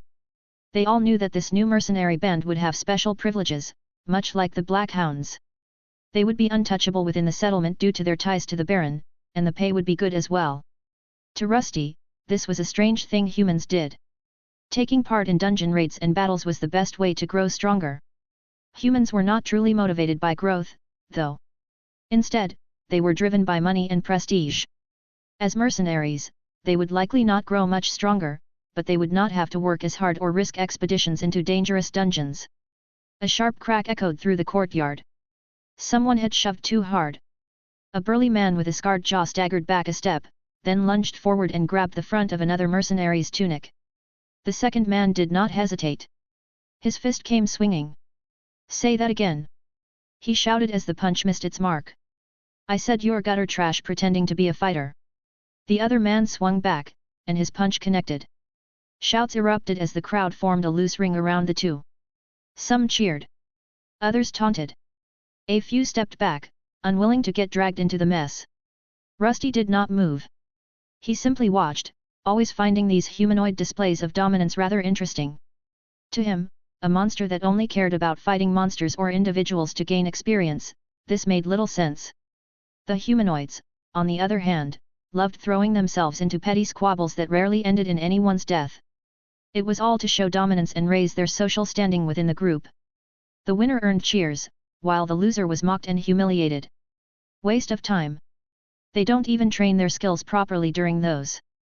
The two men traded blows, neither particularly skilled. It was nothing but brute strength and pent-up frustration. One of them reached for a dagger at his belt.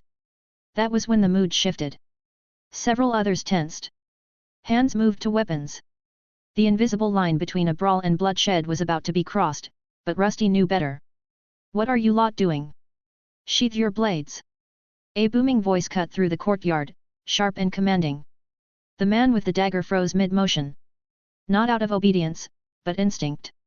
Heavy footsteps followed as a group of heavily armored men approached.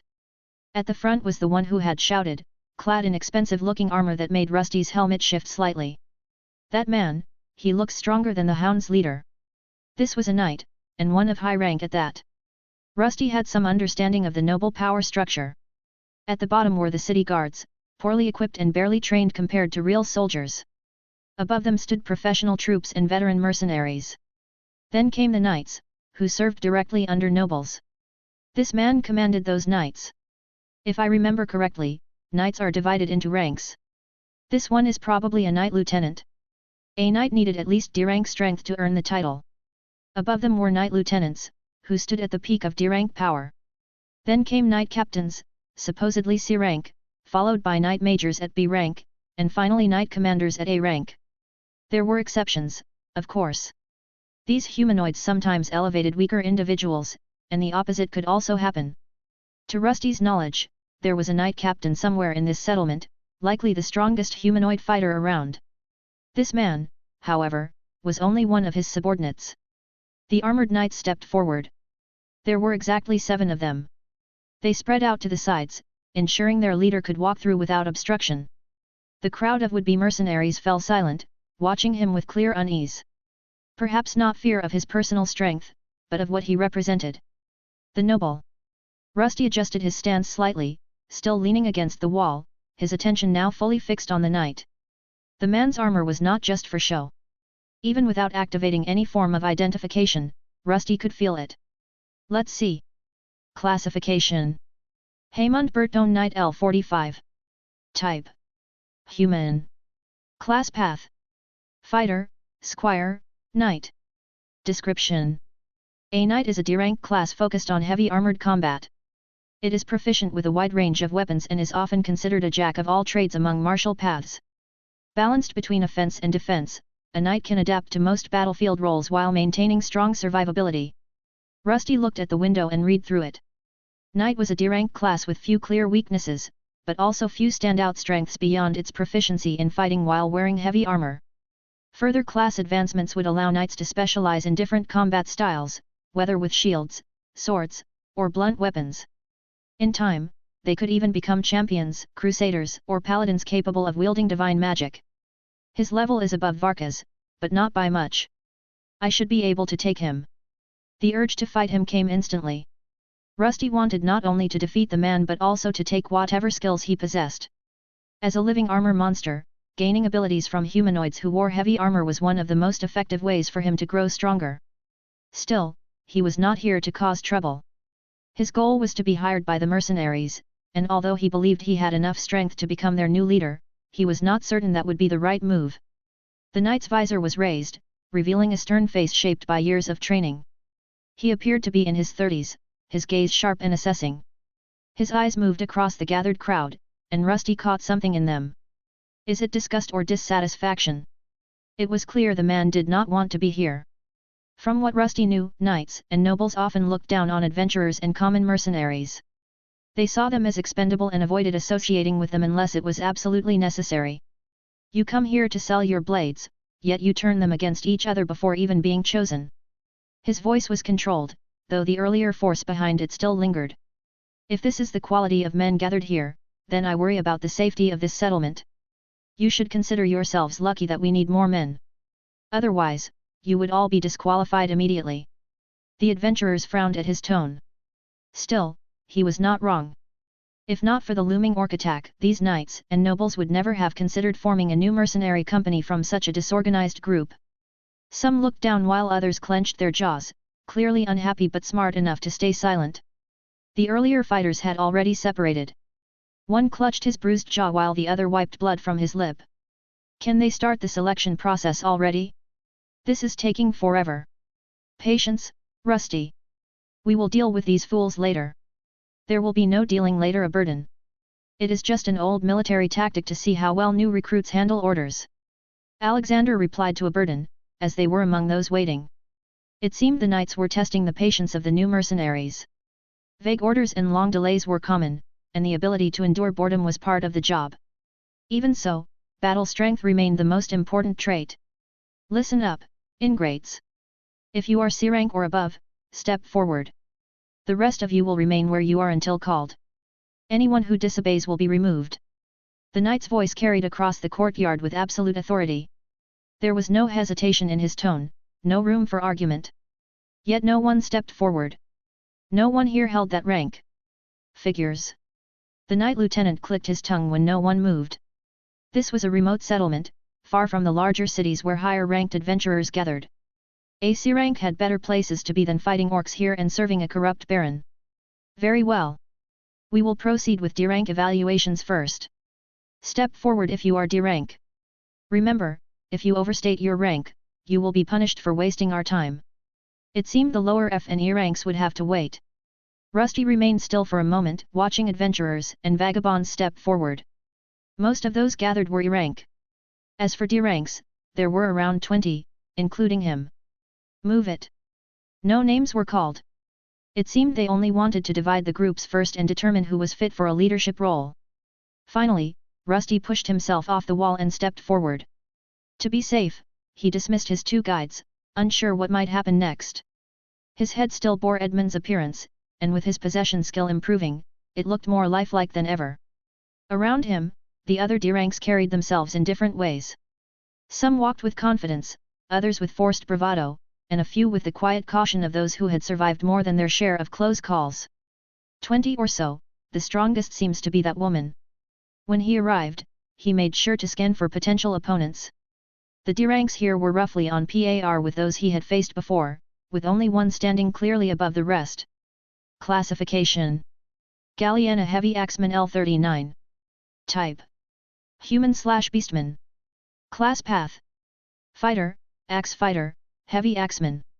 Description: The Heavy Axeman is a D-rank class that specializes in wielding large axes for devastating strikes. Unlike standard fighters, this class emphasizes raw power over speed or finesse, relying on strength and momentum to overwhelm opponents. Heavy Axemen can cleave through shields, armor, and even multiple targets with a single swing, making them ideal for frontline assaults and breaking enemy formations. Rusty appreciated how far his identification skill had developed, allowing him to examine even humanoid classes. The woman was larger than most of the men present, with patches of fur covering parts of her body. She appeared to be a mix of human and feline beastman. Her ears and eyes were distinctly cat-like, though she seemed to lack a tail. Her build was muscular, and she wielded twin-bladed axes, each nearly as long as her forearms. Rusty tilted his head slightly as he analyzed her stance. Unlike Varka's, who relied on agility, she seemed to focus entirely on raw strength. She seems strong. I want to fight her. To Rusty, she was the only opponent worth facing. He would soon get his chance as the Knight Lieutenant raised his hand to silence the group. Listen closely, dear ranks. You will be tested to determine your strength and establish your ranking. The strongest among you will become the new mercenary leader. This position will be temporary. Later, we will test your obedience, teamwork, and strategic ability. For now, focus only on winning your battles. Each of you will spar one-on-one with another D-rank recruit. Do not kill. Excessive force will be punished. Understood. A few nodded nervously, while others muttered complaints under their breath. Some had likely assumed that reaching D-rank alone would secure them a position. Still, none stepped back. At this stage in their lives, they were all seasoned fighters, and the role promised greater prestige. There was no drawing of lots or calling of names. The knights simply chose the order of combatants. You and you, step forward. The large woman he had been observing was selected first. Her opponent was the man who had earlier dodged a punch to the face. Rusty watched as the two D-ranks moved into the cleared space in the courtyard. The crowd fell quiet, the chatter fading into the sound of shifting boots and the occasional muttered curse. The woman's axes gleamed in the morning sun, while her opponent gripped a heavy longsword. Her opponent was close to her size, and his class was that of a heavy swordsman. His level lagged behind hers, and soon the knight ordered them to start. Begin. The man did not hesitate. He charged forward with his sword raised high above his head. It was a blunt practice weapon given to them by the knights, but it carried heavy momentum and was reinforced by a skill. Galliana did not step back. Instead, a grin spread across her face as she hurled herself forward with all her might. The muscles in her arms bulged as one of her axes met the descending blade. The clash rang out, and sparks burst from the impact. The ground beneath their feet cracked slightly, and the man staggered back 2 full steps. His breath turned ragged, and it was clear he had not expected to lose a contest of strength. Weak. The muscular woman shouted as she pressed the attack with savage swings of her axes. Her speed was not remarkable, but each strike carried enough force to shatter bone. The man tried to block, but it was a mistake. With every hit he absorbed through his sword, the strain on his hands increased until he could no longer hold on. His weapon spun out of his grip and flew through the air. Stop! To everyone's surprise, the woman still stepped forward, clearly aiming her axes at the man's neck to cleave him in two. Her eyes glowed red, as if something had taken hold of her. Luckily for him, she managed to stop herself just before the blow landed. Control yourself! The knight shouted, but the woman only shrugged, still smiling. The test for mercenary captain had begun, and the one closest to claiming the position appeared to be a wild beast. Stop, that's enough. Get that man a healing potion. The voice of the Knight Lieutenant echoed through the temporary sparring ring. On the ground lay a man clutching his wounded shoulder, blood spilling out where he had been stabbed. Even though the weapon was not particularly sharp, it had connected with the man's head, causing some bleeding. Yes, sir. These humanoids aren't that strong. The victor stood still, a few scratches marking the surface of the heavy plate armor that covered him from head to toe. It was Rusty, concealed within the suit that hid the hollowness inside him. He had just defeated another D-ranked opponent and advanced to the finals of this sudden competition. Just as I expected, that woman will be my opponent. The fighters he had faced so far were nothing special. Even though he had not yet reached D+ rank, he was capable of defeating most humans at that level, and so was that woman. If things continued like this, he would likely secure victory, but that was not the plan he had agreed on with his guides. Now he would have to do something he disliked. He would have to lose. Losing on purpose. I don't like it. His guides had not forced the decision on him, but he understood it was safer this way. Becoming the leader might grant him more access to the noble district, yet it was better to keep a lower profile. A position as second in command, or even as one of the mercenary captains, would be enough for now. From what he had observed, the men under Varkas enjoyed more freedom than the leader himself, and that was what he wanted. The wounded man was dragged away, groaning as a potion was forced between his lips. The bleeding slowed almost immediately as the alchemical liquid took effect. Around the courtyard, the remaining mercenaries shifted, their earlier arrogance fading after witnessing the fights. Who do you think will win? My money is on the she-cat. She's strong, but the steel fortress will take it. Want to bet on it? You're on. As always, the adventurers and mercenaries began placing bets. He had earned a nickname thanks to his fully armored form and his methodical fighting style, using a large oval shield and a mace to grind out slow victories. This form limited his full strength, but against these opponents, it had not mattered. The woman he was about to face was different. She was the real challenge, and even if he fought at full power, she would probably give him a challenge. Across the ring, the Knight Lieutenant watched him in silence. His attention rested on both fighters, as if weighing their potential. Eventually, he called for both Rusty and Galliana to step forward, and the chatter among the betting men faded. So you're the last one? Are you going to bore me, too? The woman stood as confident as before. She had overwhelmed every opponent with sheer power and ferocity. No matter the tactics or fighting styles she faced, she remained victorious. Now it was his turn. Final match. Begin. Rusty stayed silent, maintaining his stoic persona. Even though his possession skill had improved, he preferred not to speak to other humanoids while keeping his disguise intact. This entire competition was already a risk, as many eyes were watching his every move. He had been forced to increase his weight throughout the earlier rounds. Without it, any skilled fighter would have noticed how unnaturally light his movements were. Soon, the knight gave the signal, and as expected, the woman charged forward with the ferocity of a tiger. Her axes slammed into Rusty's shield, which held firm for once. Blow after blow rained down, and he blocked each one. His goal was not to win, but that did not mean he would make it easy for her. As expected, her strikes were powerful enough to send vibrations through his frame. Still, he did not give ground. Instead, he pushed forward.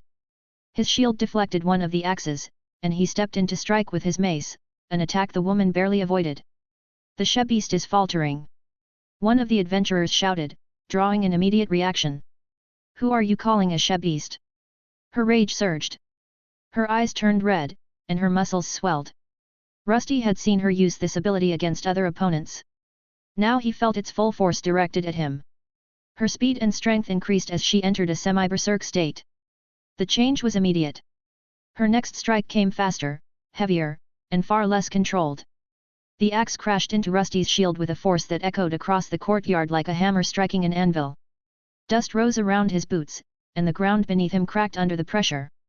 A skill similar to Twilight Embrace, but focused purely on physical enhancement. Rusty dug in, reinforcing his stance. The impact traveled through the shield and into his frame, rattling the hollow interior of his armor.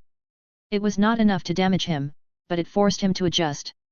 A relentless barrage of blows rained down on him, yet he did not take a single step back. An ordinary person would have dropped their weapon or shield by now.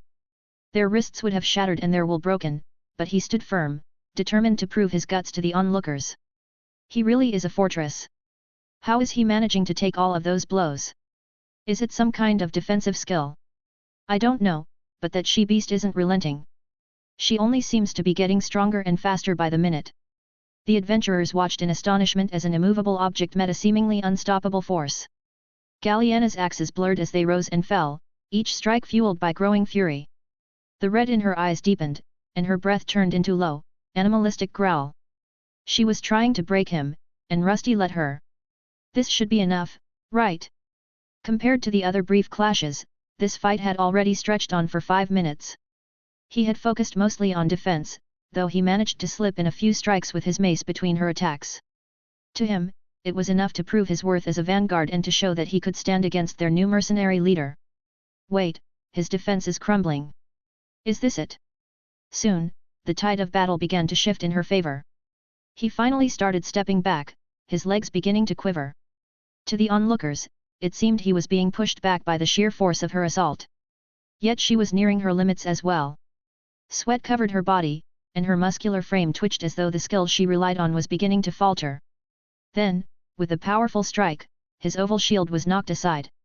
He seized his mace with both hands to block the twin axes, and for the first time their clash became a direct contest of strength. The pressure forced him down until he dropped to one knee. The blades edged closer to his neck, and just as they touched the metal, he spoke. I yield. As the words left him, those who had wagered on him groaned in disappointment.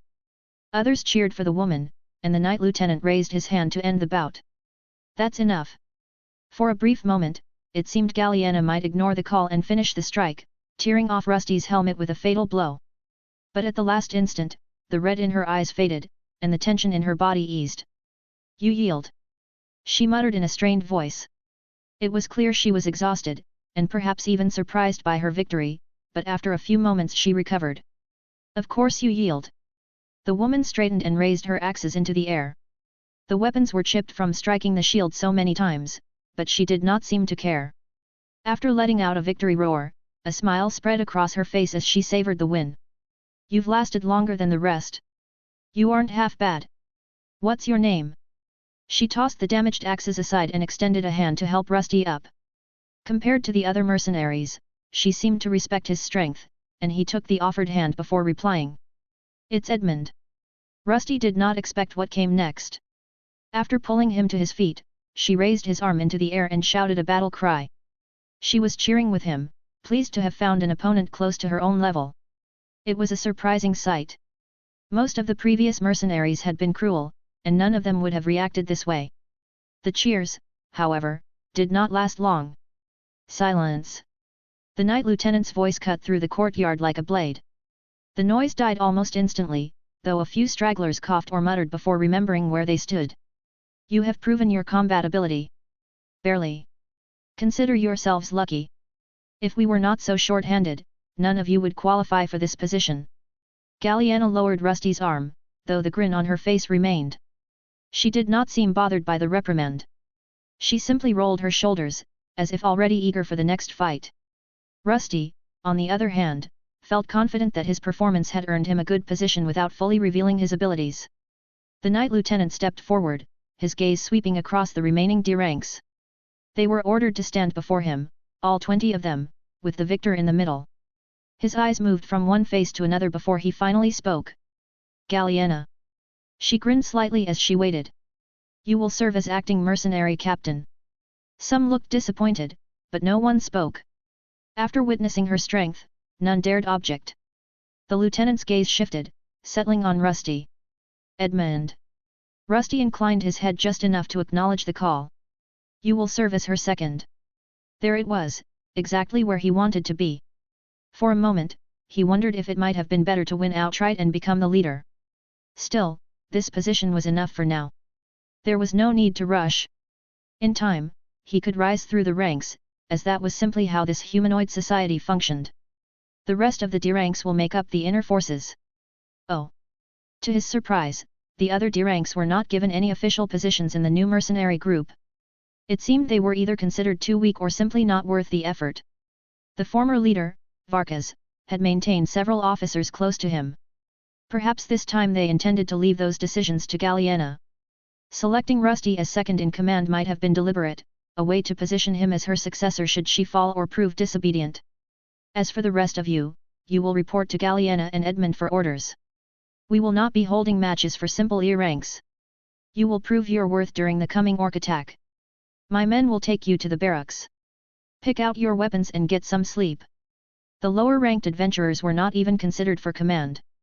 With that, the unnamed mercenary band was established, and the Knight Lieutenant departed, leaving a few regular knights behind to manage the rest. Everything seemed to be working in his favor, even his status. Rusty lowered his head slightly as the crowd of adventurers and mercenaries was ordered to follow the remaining knights. In the past, he would not have been able to attempt something like this, but thanks to a skill gained from a recent level up, he could be confident that his status would not be read through. Normally, the possession skill made others see the name of the deceased person he was inhabiting, along with their original stats, class, and level at the time of death. That meant he would appear as an E-rank fighter named Edmund. With his new skill, however, he could change that. Deceive status. Active skill. Once used, this skill allows the user to alter their status screen, changing their level, stats, and even class as they wish. Although it was an active skill, it consumed very little mana, allowing him to keep it active at all times. With it, his status now matched that of the other D ranks around him. Classification: Edmund Knight L34. Type: Human. Class Path: Fighter, Heavy Guard. The class he chose focused on shields and heavy armor. It offered strong defensive capabilities but fell behind others when it came to offense. Let's keep this up. Rusty followed the group of D-ranks toward the barracks, keeping pace without speaking.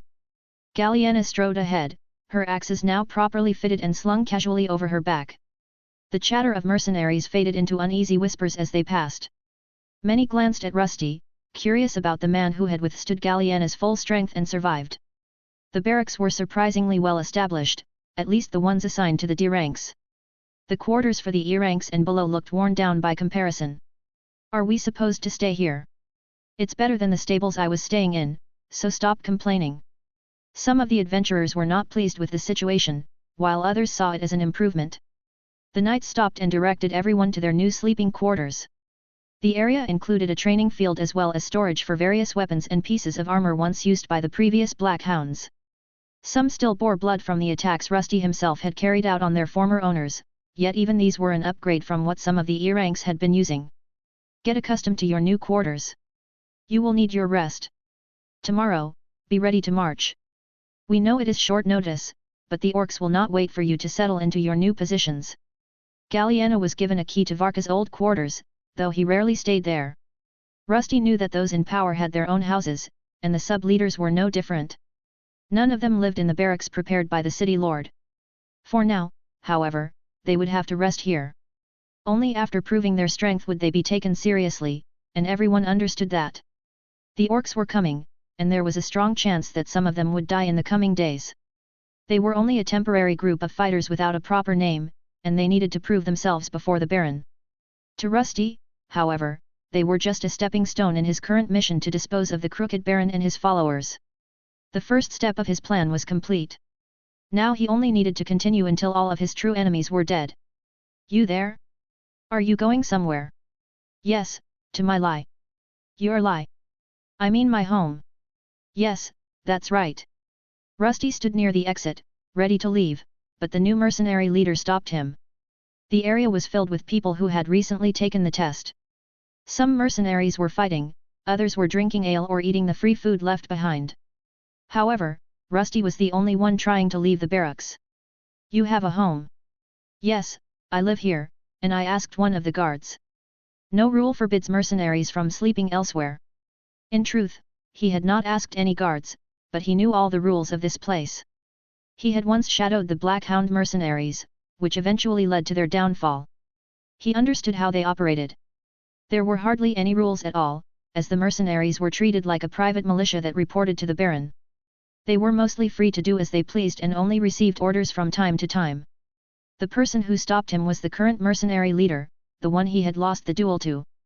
She leaned casually against a wooden post, arms crossed over her broad chest, as if she had all the time in the world. Galliana tilted her head slightly, studying him with her predatory cat-like eyes. Is that so, you are just leaving? She raised an eyebrow as she spoke. Rusty was supposed to be the second in command, but he was not sure how to act around his new leader. If she ordered him to stay, would he have to obey? If he refused, would she punish him or report him to the nobles for insubordination? That is not a bad idea, second. To his surprise, she did not seem bothered by his plan. In fact, she seemed inclined to do the same. It is not, and second. Yes, that is your new moniker. I see, a moniker? Did I not already receive one from the other mercenaries? Steel Fortress sounds so cheesy. Second is much better. As your leader, that is what I have decided. She pointed at him with a grin on her face. This woman is strange, nothing like that other mercenary leader. Rusty could tell that this new mercenary leader was a bit of an airhead, which worked in his favor. Varkas, the man before her, had been cold and calculating. It was easier to control and manage someone simpler. She was clearly more brawn than brain, but that did not make her weak. If anything, she seemed more genuine and charismatic. That's final then. You're second. I'm the boss because I was first. Simple. Shouldn't you be called first then instead of boss, since you were first? Well, When he pointed out that her naming scheme did not follow the same logic, she began to think hard. For a moment, it seemed like her head might overheat. Then she pointed at him again with her clawed finger. I already decided. You're second, and I'm boss, so just call me boss. Sure, boss. Ha! There we go. The woman crossed her arms over her chest and nodded, leaving an awkward pause between them until Rusty finally spoke. So, boss, can I go now? There are children waiting for me at home. Oh. You have kids? Some that I've taken in. They are living with me. Rusty mentioned the children as an excuse to leave. Humanoids tended to be strongly protective of their young, and the effect was immediate. Her cat-like eyes glistened with admiration when he brought them up. Second, you're a nicer guy than I thought. Of course, you can go. But those pesky knights told us to meet up tomorrow morning, so be sure to come back by then. With a firm smack on his back, she burst into laughter. The force behind it was tremendous. If he had not anticipated it, he would have stumbled forward. The sound echoed loudly enough to draw a few glances, and in that moment, he saw another side of his new boss. What are you bastards looking at? The woman instantly began growling like a beast at the few ear-anchors who had glanced their way. It seemed she respected strength above all else. Because he had given her a good fight, she accepted him as an equal. The other mercenaries had not, so she showed them no such regard. If any of you useless lot have time to stare, then you have time to train. Her voice cracked through the barracks like a whip. The few ear-anch mercenaries who had been watching quickly turned away. Some scrambled to grab weapons, while others pretended they had been busy all along. The shift was immediate, almost instinctive. Strength commanded obedience here, and Galliana had more than enough of it. What a useless bunch! You will have to help me get them in order later, second. Now, do not keep those young ones waiting and go home. Sure, boss. See you in the morning. Rusty watched the mercenaries, who had been in a drunken stupor, snap to attention as their new leader charged at them. He was not sure why she had decided to train them now, but it was not a bad idea to see what her new troop was capable of before the orc attack. He stepped out of the barracks without another word. The noise of shouting and clashing steel faded behind him as the door closed. The cool night air greeted him, though he could not really feel it. Once outside, he made his way through the city, holding something he had received from the knights, an emblem of the old mercenary band. They said that until they decide on a new name, we should use these. Normally, he would not be allowed to stroll through the streets at night, but with the emblem of the Black Hound mercenaries, the guards let him pass without question. Finally, some freedom, but do not get too excited. We still have not reached the noble quarter, said a burden as Rusty walked through the night. I know. I am not in a hurry. For now, let us focus on the orcs and getting stronger. Rusty glanced at his current level, which was 20. He needed only 5 more levels to reach the next D rank, and the orc attack would be a good opportunity. Finding high-level D rank monsters in the dungeon took time, but this green horde was full of them. He could probably kill tens, perhaps hundreds, if they attacked the city, though he was not sure he would get the chance. Mr. Edmund is back. Welcome back. His thoughts were interrupted by a girl peeking out from his house. The lights were still on, and Gleam stood beside her. I'm back. It was a strange sight to return to. He was greeted by several humanoids as he entered. Rollo, the oldest, had already recovered and seemed in good spirits. He knew the Black Hounds were gone and spent his time practicing with his daggers. The twins were clearing away the plates from their meal, while the youngest struggled to stay awake. Were there any problems, Gleam? Everything was fine. Good. Once inside, he gathered everyone and shared the news. Gleam, you'll be staying here tomorrow. The orcs are going to attack again soon, so you'll be responsible for protecting everyone. Underscore. Gleam wiggled her antennae at the request, but the conversation made Rollo perk up. Another orc attack? Can I help? No, you're just an F rank. The boy looked disappointed, but his level was simply too low.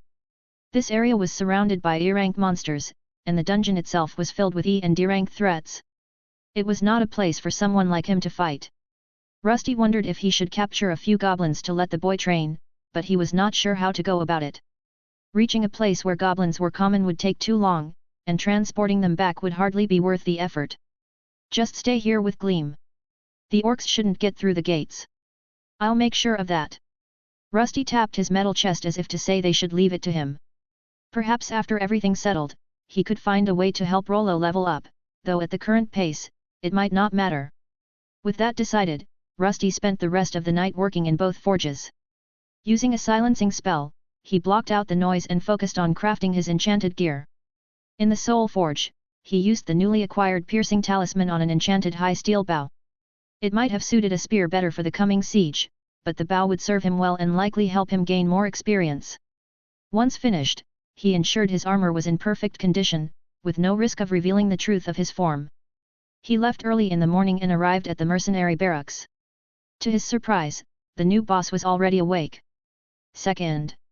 You're just on time. Help me out here." Galliana was quite the character. Normally, these humanoids were not this energetic at this hour. Her hand gripped a rope tied to what looked like a bell, and as soon as she saw him arrive, she began to pull. The bell's loud clang rang through the barracks again and again, each strike louder and more grating than the last. It echoed off the wooden beams and stone floor, rattling the glass windows as Galliana put more strength into each pull. "Up! Up, you lazy worms! If you're not standing in 10 breaths, I'll drag you out myself." Groans filled the barracks yard as mercenaries tumbled out of their beds. Some scrambled for their gear, others staggered forward half awake, still clutching blankets around their shoulders. A few tried to ignore it, burying their heads under pillows. "Second, are all people accounted for?"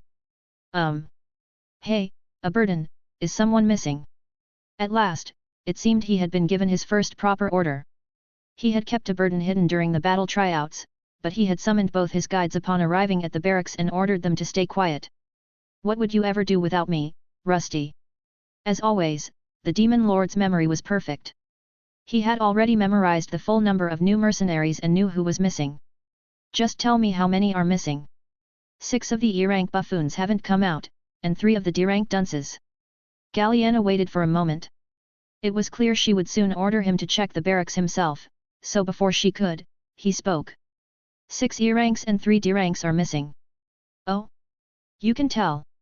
She stopped ringing the bell, clearly surprised that Rusty had managed to count everyone after seeing them for just one day. Her grin widened, pleased with her second in command. "Good. Then go drag them out." Could I pick a few of the other D-rank mercenaries to help me?" "Oh, that's a great idea. Let the grunts do some of the work." "You're so smart, second." "Right." Rusty wasn't sure what to make of this woman, but at least she seemed easy enough to control with words. Thanks to his identification skills, he could quickly tell who among them was a D-rank and who was an E-rank. He pointed to a few and gave his orders. You, and you. Come with me." He chose the D-ranks first, the stronger ones of the group. It seemed the ones still asleep were those who had reached the quarterfinals and best of 8 of their recent competition. Maybe they didn't agree with how the pecking order had been decided. If that was the case, Rusty might have to get a little rough. "And you two over there, get the E-rankers out. Use force if you have to." The 2 he sent after the E-rank mercenaries grinned, as if they had been waiting for an excuse to get violent. Soon, the barracks filled with the sound of boots stomping and doors being kicked open. "You heard the boss, come out." Rusty stepped into one of the barracks. The 3 D-rank adventurers inside were fast asleep and clearly drunk. Bottles of wine and empty pitchers were scattered around the room. Their new boss had apparently permitted them to drink, with the only requirement being that they wake after sunrise for their first meeting. They had chosen to ignore that. "Drag them outside." The 3 men groaned in unison as they were hauled from their beds, their limbs heavy and uncooperative. One of them lazily swung an arm at the mercenary, dragging him, but Rusty intercepted the punch midair. Stepping in, he drove a fist into the man's gut, forcing him to collapse and vomit. "Are you trying to resist?" The boss said to come outside. "Be boss? Who they, ugh?" The man was clearly confused. It was likely their new leader had not introduced herself as well as she thought. It was also obvious that these mercenaries did not understand the consequences of ignoring orders.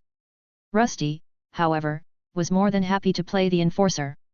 "Move, unless you want another one. This might actually be fun."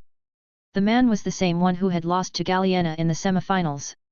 Perhaps because he had never fought Rusty, he still felt confident enough to resist. After vomiting, he pushed himself up and tried to swing again, but before he could, a shield slammed into his chest. The force sent him tumbling outside, where the other mercenaries were already gathered.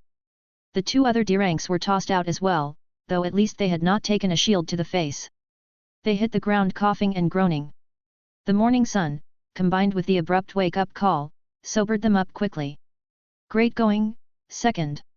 Even if Rusty had been rough with the new mercenaries, his leader seemed pleased with his approach. They waited for the E-ranks to recover, and many of them ended up on the ground in much the same way. Now, everyone awake! Galliana's voice boomed again, louder than before and perfectly timed. The 3 people they had just dragged out did not look pleased with the treatment and seemed ready to start a fight. Luckily, the moment they saw the large woman, they calmed down. Everyone knew how strong she was, and none of them dared to complain. With that, their first meeting as a mercenary band began. This version of the Black Hounds was clearly less organized, but to Rusty, the current leader was far easier to deal with. Soon, they would need to become a unit that could work together, though he was not convinced these people were capable of it. After the rough treatment they had received, it seemed their eyes burned with thoughts of revenge. These men don't look too trustworthy. I wouldn't be surprised if they deserted the moment the walls are breached. The disappointed voice of Alexander echoed within Rusty as he watched the new mercenaries standing before them. None of them looked fit for combat, and some were using what little strength they had just to stay awake. You think so? I'm certain. They have no honor or discipline to speak of. Honor just gets you killed. If that wall falls, we're running too, Rusty. Aberdan replied. The Demon Lord did not think the mercenaries were entirely wrong in their logic. If the outer walls fall, the guards and knights will just retreat to the noble district anyway. They will use us as shields so they can hold out longer. That's true.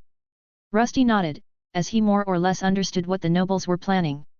If the inner stronghold fell, they would not help the people living inside, nor the merchants. Instead, they would barricade themselves behind the higher inner walls and turn it into a war of attrition. While the orcs caused chaos outside, the leader would likely send for aid from another settlement and wait for a relief force to arrive. In the meantime, everyone within the settlement would likely die and be eaten by the orcs. It was a possibility he would not have considered in the past, but things were different now. Humanoids had once meant nothing to him, yet after interacting with some of them, he had grown closer. He was not sure what to call it. The people here called it emotions, but he was uncertain whether that was truly it or simply an instinct to protect what was his. If the city were overrun, he would likely retreat to his lair, where Gleam and the children were waiting. Through the tunnel they had created, they could attempt to escape. It was small, but so were the children. There was just enough space for them to squeeze through, while orcs and larger creatures would likely become stuck. It was a perfect escape route, one Gleam was meant to use if their lair was ever overrun. However, he had no intention of letting that happen. We lost some mercenaries, but I'm stronger than Varkas, and I doubt he even took part in the last siege. Rusty commented as Galliana continued to shout at her new group of mercenaries. It seemed she took this position seriously. When the time came to fight, he knew he would at least have one competent fighter watching his back, but he could not say the same about the rest. That's true. I just hope nothing goes wrong. Worried about something specific, Alexander? Yes. I don't think we will be stationed on the same side as last time. I hope they can hold it without us. They would have been fine last time. It just would have meant more of those worthless adventurers dying. Aberdan commented. Previously, Rusty had been defending the western gate near the slums along with several F-rank adventurers who would have died if he had not helped them. They likely would have perished, and some orcs might have climbed over the wall, but they probably would not have made it far into the city before the guards or other adventurers stopped them. The adventurers were treated as disposable meat shields, expected to take the brunt of the attack on that side. Still, there had been a few competent fighters among them. What Rusty really needed to worry about now was where he would be stationed, either south or east, where the fortifications were stronger, but the monsters attacking were stronger as well. Not all of them are worthless, Rusty said, but his conversation with his guide was interrupted as a few knights arrived. It was the same knight lieutenant as before, the man called Haymund. His armor was unchanged, and he looked just as annoyed. It was clear he did not want to deal with mercenaries he considered beneath him, but he had little choice. Good. You managed to gather them without tearing the place apart. Mostly. Haymund let his gaze sweep across the yard, pausing briefly on a few groaning mercenaries still clutching their stomachs. His lip curled slightly, though whether in disgust or approval was hard to tell. Galliana planted her hands on her hips and grinned. Had to wake them up somehow. They sleep like corpses. Corpses are usually quieter. A few of the mercenaries snorted, then quickly stiffened when Galliana snapped her head in their direction. Silence returned just as quickly. Haemond exhaled slowly, clearly restraining himself. It was obvious he had no real choice, as their forces had dwindled since the last siege. Not in raw strength, but in coordination and teamwork. Even with multiple D ranks present, they were not trained to fight effectively as a larger unit. Listen carefully. The scouting reports have returned. The Orc warband is approaching, and in greater numbers than before. Whispers spread through the group. Even those who had been half asleep seemed to regain some awareness at those words. How large? Their new mercenary leader immediately asked the question on everyone's mind. The knight looked slightly dejected, likely because she spoke without first seeking permission from the knight lieutenant. Large enough to be a problem. We are not expecting them to break through, but you should be ready for heavy fighting. You will be sent to the southern gate in one day, so prepare yourselves. The man remained vague, either because he did not care to share the full truth with expendable mercenaries or because he did not want to lower morale. Southern gate. That likely means the main force this time, not the grunts I faced before. The last time he faced the orcs, he had still been an E-rank monster. He could barely defeat a lesser D-rank opponent and had to flee just to survive. Things were different now. He could not imagine losing to anything below C rank. Even Varkas, who stood at the peak of that rank, was beneath him. Still, he could not afford to grow overconfident. In battle, nothing ever unfolded exactly as planned. Finally, a real battle. I hope I get to kill plenty of orcs. While he felt excited, the mercenaries and knights were far less enthusiastic. To his surprise, his new leader seemed pleased as well. Haha, they said we will get a bonus if we kill enough orcs. This is going to be great. She laughed, and once money was mentioned, some of the other mercenaries perked up. Their motivations differed, but they all had a reason to fight. The knights, on the other hand, showed clear distaste at the mention of money, though they said nothing. Is there any siege equipment we can use? Rusty raised his hand, since his new boss did not seem interested in asking many questions. You, the second in command. Haemond raised an eyebrow at Rusty's question and, after a brief pause, finally replied. Yes. We have some ballistæ and a few aging catapults positioned along the southern wall. He continued, making it clear that those weapons were not intended for their use. Do not expect to mount any of them. They will be used by the city guardsmen, not by you. Your job will be to protect them from orcs that might scale the walls. I see. What are your expectations of this mercenary unit, Sir Knight? Although he had no true permission to speak, he quickly asked another question. He wanted to understand the limits of his new position. One had already been mentioned, but he wanted to hear the rest. Haemond's gaze lingered on him a moment longer this time. He was clearly measuring this new second in command of the mercenary unit. The knight then glanced at the woman in charge. She said nothing, but gave a small nod, as if she also wished to hear the answer. Our expectations are simple. Hold the wall. Kill anything that tries to climb it or manages to get over. And if the line breaks? A few mercenaries shifted at the question. It was one they all wanted answered, and Haemond did not hesitate. Then you die buying time for the guards or the knight unit. You will hold the line at all costs. Many of the mercenaries already knew their lives were expendable, but hearing it stated so plainly left them without a response. It was clear they were there to die if the orcs broke through. As before, the knights and guards would stand behind them, ready to drive their spears into anyone who tried to flee. For now. But if you prove yourselves, then when the time comes again, you will stand with the knights and help protect the Lord. Oh, is this the carrot now? A burden chuckled as the knight offered them something to look forward to. It was not an unusual tactic. If they held the line and proved themselves to the Lord, they would be treated better. In the future, their forces might not be the first line of defense. That is enough of your questions. Get yourselves outfitted with what remains of the Black Hounds. I will leave that to your new leader and sub-leader. The knight turned on his heel without waiting for a reply, his cloak swaying as he left the yard. For a moment, everyone remained silent. Once the group of armored men was gone, the mercenaries began to talk.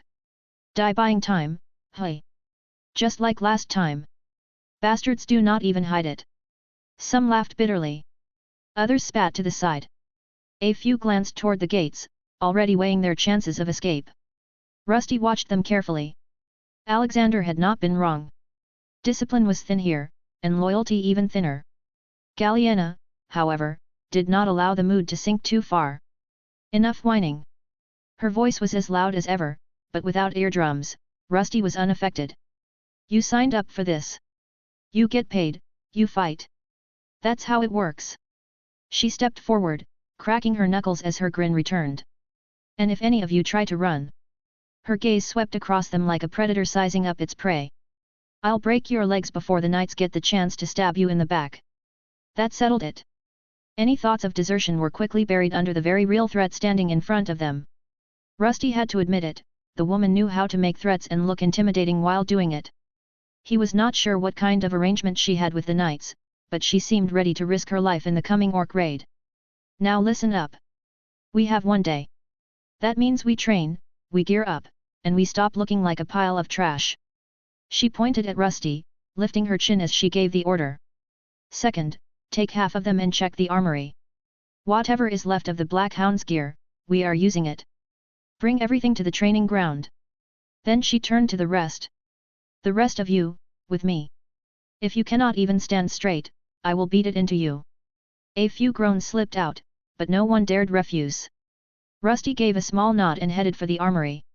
About half an hour later, they gathered the best remaining gear and carried it to the training grounds. Their new leader was already shouting orders at her mercenaries. Surprising. What is this woman? She seems simple, but she clearly has some military training. Those formations are crude, but effective. Even if Galliena did not seem particularly sharp, she was at least knowledgeable in warfare. Alexander pointed it out, suggesting she might have served in an army and retained some of her training. The formation still needs work. I think we should help her. Otherwise, it will only hold us back. Leading alone was not enough. In Alexander's eyes, shaped by his experience as a hero in the war against demons, she was still green. Rusty, as second in command, could handle this part while taking guidance from Alexander. Boss, we have the weapons here, and I have a proposition. Oh? What is it, second? I am a bit busy at the moment. Galliena did not stop shouting as she answered, but her eyes shifted toward him with clear interest. Well, make it quick. If it is good, I will hear it. Rusty glanced at the scattered formation before speaking. The mercenaries stood in uneven lines, some too close, others too far apart, with no clear spacing or structure. A few held their weapons incorrectly, and more than one looked ready to collapse again. This will not hold against a real push. Not against orcs. Oh, do you know something about battle formations? Yes, I do. How about you leave this to me instead, boss? The woman thought for a moment. The mercenaries looked at her with fear, and while they were all convinced of her strength, when it came to strategy they seemed to prefer their second-in-command, who had shown other skills during the short time they had known him. You are pretty confident. Fine, let us see what you can do, second. Thank you, boss. He replied, and it did not take her long to answer. Even though he was not the leader, for some reason she trusted him greatly. Now that he had the reins of the mercenary group, he needed to make some adjustments. Rusty nodded once and stepped forward. The chatter among the mercenaries died down as he moved into the center of the training ground. For a moment, he said nothing. He simply looked at them. Quite a position I have gained for myself here. It all felt strange. He was a living suit of armor, controlling a dead head within it to speak to these people. Everyone was fooled by his act, and no one seemed to notice his true motives, which were simply to grow stronger. For a moment, he wondered what would happen if his identity were revealed and what would follow. He would likely have to kill them all, then flee soon after. For now, though, he was their second in command, and their lives rested in his metallic hands. Listen carefully. What I will show you are the basics of battlefield formations and tactics. If you remember them, they may save your life, or at least delay your death long enough for someone to help you. This time, no one dared to speak. His tone was serious, and everyone present knew their lives could be over within a few days. You do not need to be heroes. You do not need honor. You only need to stand where you are told and hold the formation. First, I will show you how to use your shields in group combat. The lesson began. He handed control over to Alexander. Fighting in tight groups was different. People had to rely on one another not to break formation or strike their allies in panic.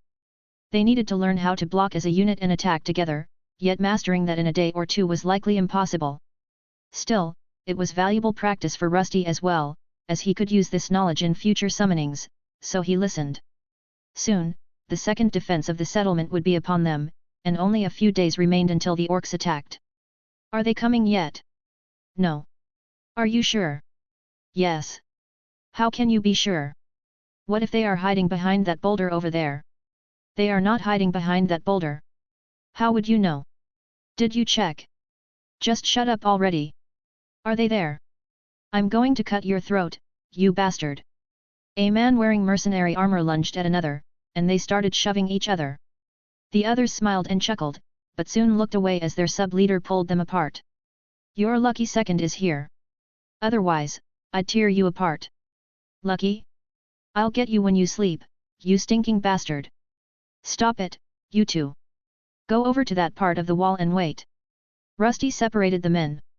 For him, waiting on top of the city walls for over a day was nothing, but for these newer mercenaries, the boredom was unbearable. They would rather be drinking at a pub or fighting monsters, yet instead they were forced to stand guard and wait for the orcs to approach, who for some reason, were not showing up. Rusty watched the two men stomp off in opposite directions, still muttering threats under their breath. Below the wall, the land stretched out in uneasy silence. The fields had long since been abandoned, trampled into uneven patches of dirt and broken crops. A few distant crows circled lazily, the only movement in an otherwise peaceful landscape. Humanoids sure are fidgety. Why do they always need to move so much? This was his third day as a mercenary, and he was starting to get the hang of it. For now, he pretended to be the silent type who did not mingle with the others, but it wasn't as easy as he had thought. As always, a strange phenomenon took place. The humanoids began forming smaller factions among themselves. A few mercenaries gathered around their new leader, praising her and offering compliments. Some even tried to offer her food or drink, and she wasn't one to reject gifts. To Rusty, a monster encased in a suit of armor, this behavior was strange. He knew they did not truly like her. They respected her strength and position. It was obvious they wanted something in return. Usually, it was status, money, or some other advantage. To him, this kind of behavior felt unnatural. He preferred gaining things through his own power without relying on others. Still, he understood that in a world this large, survival often meant earning the favor of someone powerful. Without it, a person's life could quickly fall apart. From what he could see, 3 groups were forming. One gathered around their new leader, loud and eager, laughing at her crude jokes while trying to stay within her line of sight. They mimicked her mannerisms, stood a little straighter when she glanced their way, and were always the first to volunteer when she barked an order. It consisted of half the D-rankers in the group, those he had either defeated during the trial or who had been eliminated earlier. Then there was the second group, formed around the man who had lost to Galliena in the semifinals. He seemed to harbor a strong dislike for her and had allied himself with the other D-rankers who had also lost to her. The division among the people felt almost perfect, right down the middle, and that man could now be considered the third in command. The third group was made up of E-rankers who, for some reason, saw him as their best supporter. They viewed the second persona he had adopted as an honorable and just commander. On several occasions, he had noticed other D-rankers talking down to the E-rankers and had intervened. He was not truly trying to help them, only fulfilling his role and maintaining morale among these humanoids. Still, they interpreted his actions as something admirable. Sir Second, would you like some water or perhaps some wine? No. What about a shoulder rub, or maybe some meat? No. Just return to your post and leave me alone. The young mercenary hesitated, clearly unsure whether to persist or withdraw. In the end, he nodded quickly and hurried back to the others like him. They gathered and spoke among themselves, occasionally glancing in his direction as if trying to determine how best to prove their worth to him. For now, he chose to keep everyone at a distance. He had no idea how long he would need to maintain the guise of a mercenary. His true objective was to eliminate the corrupt noble who controlled the previous mercenary force. Once that was done, he could abandon this charade. The longer he remained visible, the greater the risk that his true identity would be exposed. The monotony of the job did not bother him, but there were drawbacks. One of them was that he could not access his summoning chamber, even though the time restriction had already passed. Attempting it here, under so many watchful eyes, could be fatal. Fortunately, Action was close at hand. At last, he spotted a man climbing a hill, waving a flag. The orcs were coming. Orcs! One of the lookouts shouted, and the single word spread rapidly. The orcs are coming! More lookouts echoed the warning, waving their flags to signal the approaching threat. The idle atmosphere vanished at once as the mercenaries straightened and gripped their weapons. Behind them, the guards lowered their pikes, ready to strike down anyone who might attempt to flee. Finally! What took them so long? Rusty stepped forward, his gaze fixed on the distant hill. From his position, he had a clear view of the approaching horde, and soon he saw movement. Dark shapes began to crest the horizon one after another. A low rumble followed as the orcs' battle horn sounded, accompanied by the pounding of drums and the roar of voices, far more intense than in the previous attack. Now this is a proper enemy. While the other mercenaries shouted and trembled, he felt only excitement at the chance to test his steel against an old foe. In the past, he had faced little more than the group's grunts, battling Irankers and, once, a stronger opponent in the forest. What stood before him now far exceeded anything he had expected. Hundreds of enemies gathered below, led by a true commander. The line of orcs spilled over the hill like a dark tide, their crude armor glinting under the pale light. Some carried chipped blades, others heavy clubs, and a few larger figures dragged ladders made from bound logs.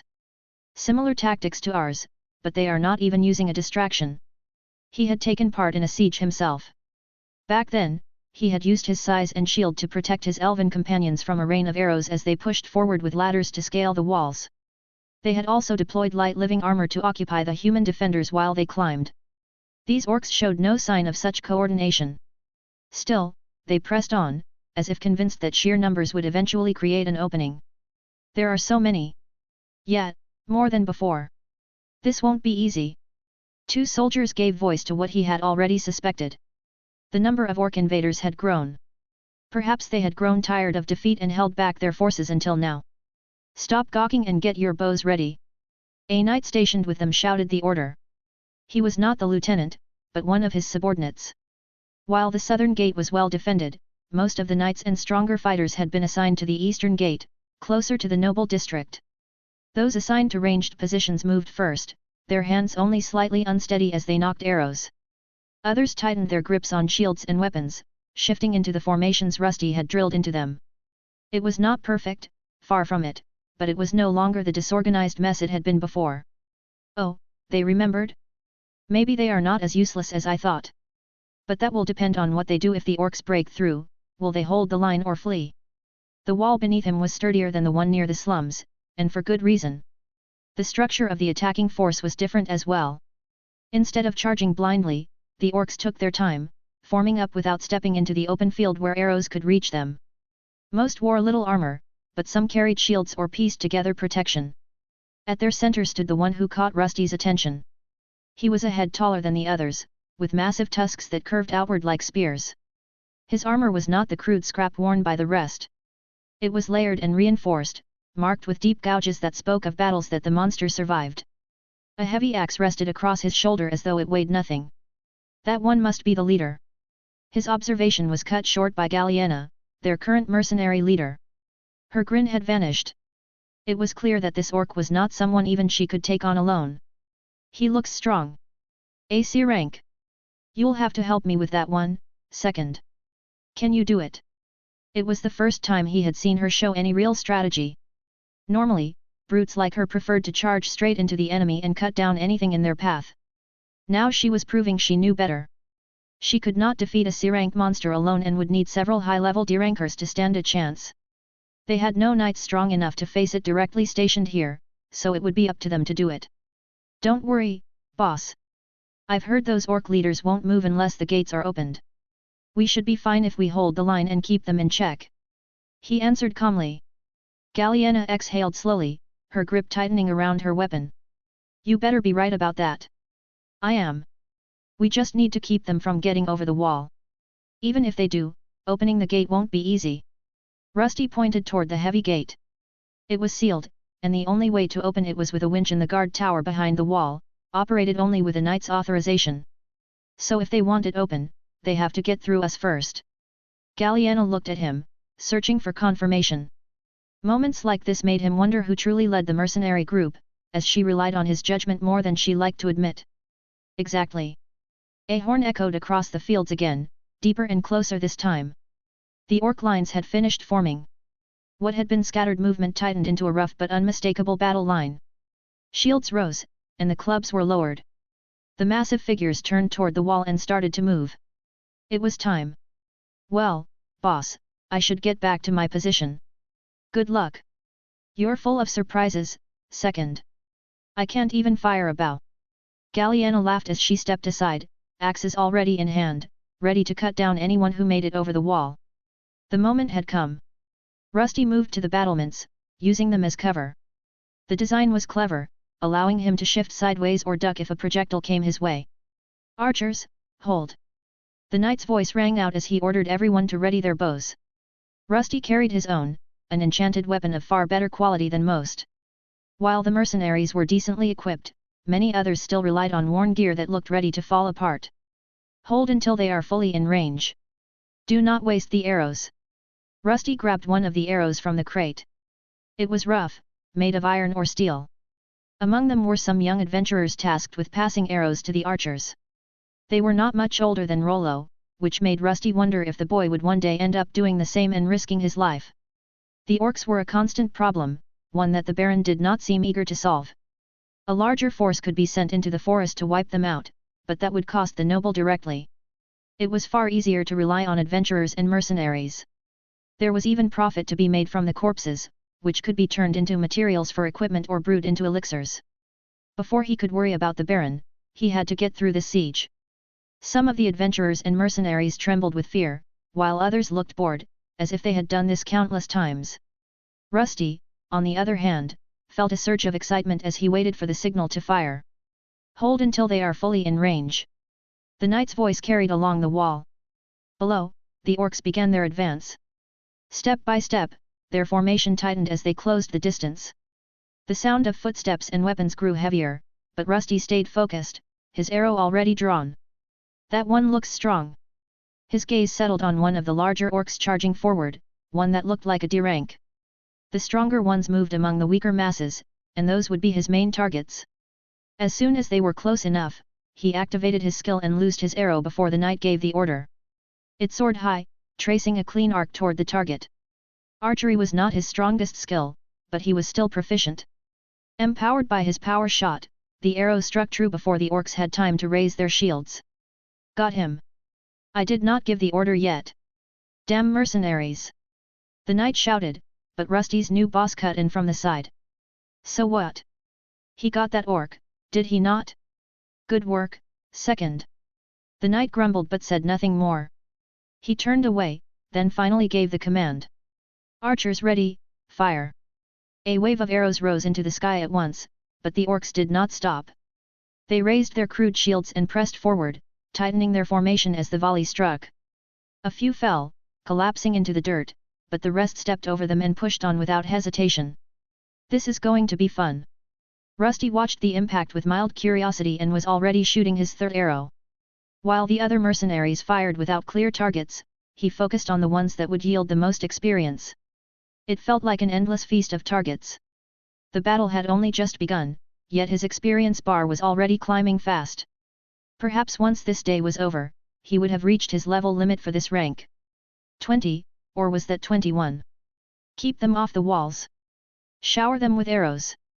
Use the ballistay now. Darn, I should stop counting and just focus on the kills, or these guys will steal them from me. Rusty thought to himself as he aimed his enchanted bow at another orc that looked stronger than the others. The siege was in full swing, and the air was filled with the screams of charging orcs and shouting defenders. The sky above the battlefield was no longer empty. Arrows filled it in dark waves, rising and falling in uneven arcs. Some struck true, punching through flesh and crude armor, while others clattered harmlessly against shields or buried themselves in the dirt. The air trembled with the constant sound of bowstrings and the heavy snap of ballistay being fired. The large bolts kicked up dirt everywhere and each time took out multiple green monsters as they fired. Even so, the orcs were not easy to kill. Arrows embedded themselves in their flesh, yet they kept charging. Unless struck in a critical area such as the neck or heart, they did not stop and often managed to reach the wall. At that point, pikes and boiling liquid were used to deal with the first climbers. Heat it more. Do not waste the oil, use torches. A guard shouted as a pot was tipped over the edge. The thick liquid cascaded down, splashing across the faces of the orcs climbing below. Their roars twisted into shrieks as it sizzled and burned their flesh. Some fell, but others pushed forward through sheer rage. Still, it was not over. Torches were thrown down, and Rusty fired an arrow with its tip lit by one of the young helpers. The flame caught instantly. It spread across the slick surface, bursting into fire that clung to orc flesh and clothing. The orc he struck screamed, thrashing as the fire consumed it. Its grip failed, and it tumbled backward, crashing into those below and knocking several from their ladders. Rusty did not pause. Another arrow was already in his hand. He drew, aimed, and released. This time, the shot pierced the eye of an orc halfway up a ladder. The creature stiffened, then went limp, its weight dragging the ladder sideways. It tipped, sending 3 more crashing down in a heap. It was an exhilarating battle, far more intense than those he had fought with the wood elves. These orcs were stronger and driven by pure rage. Even as their flesh burned and wounds were carved into their bodies, they did not stop unless they died. In the distance, he saw several orc shamans casting strange spells, chanting in a language he did not understand. Some kind of magic spread through the ranks, driving the green-skinned warriors into a berserk state. As the effect deepened, their skin slowly darkened, turning red with fury. They kept coming, but for now, the defense was holding, and not a single one had made it up the ladders. Their bodies were starting to pile up below the wall, and Rusty's level had already reached 22. Things were looking good as he enjoyed what felt like a shooting gallery. The pike and spear-wielding mercenaries behind him, ready to skewer any orcs that got too close, cheered him on. With almost every shot, he struck a critical weak point. It was not perfect, but within 2 or 3 shots, he could usually secure a kill. The numbers kept rising, and the orcs kept coming. Rusty glanced at the other mercenaries and soldiers. Their morale was high as they successfully halted the orc advance.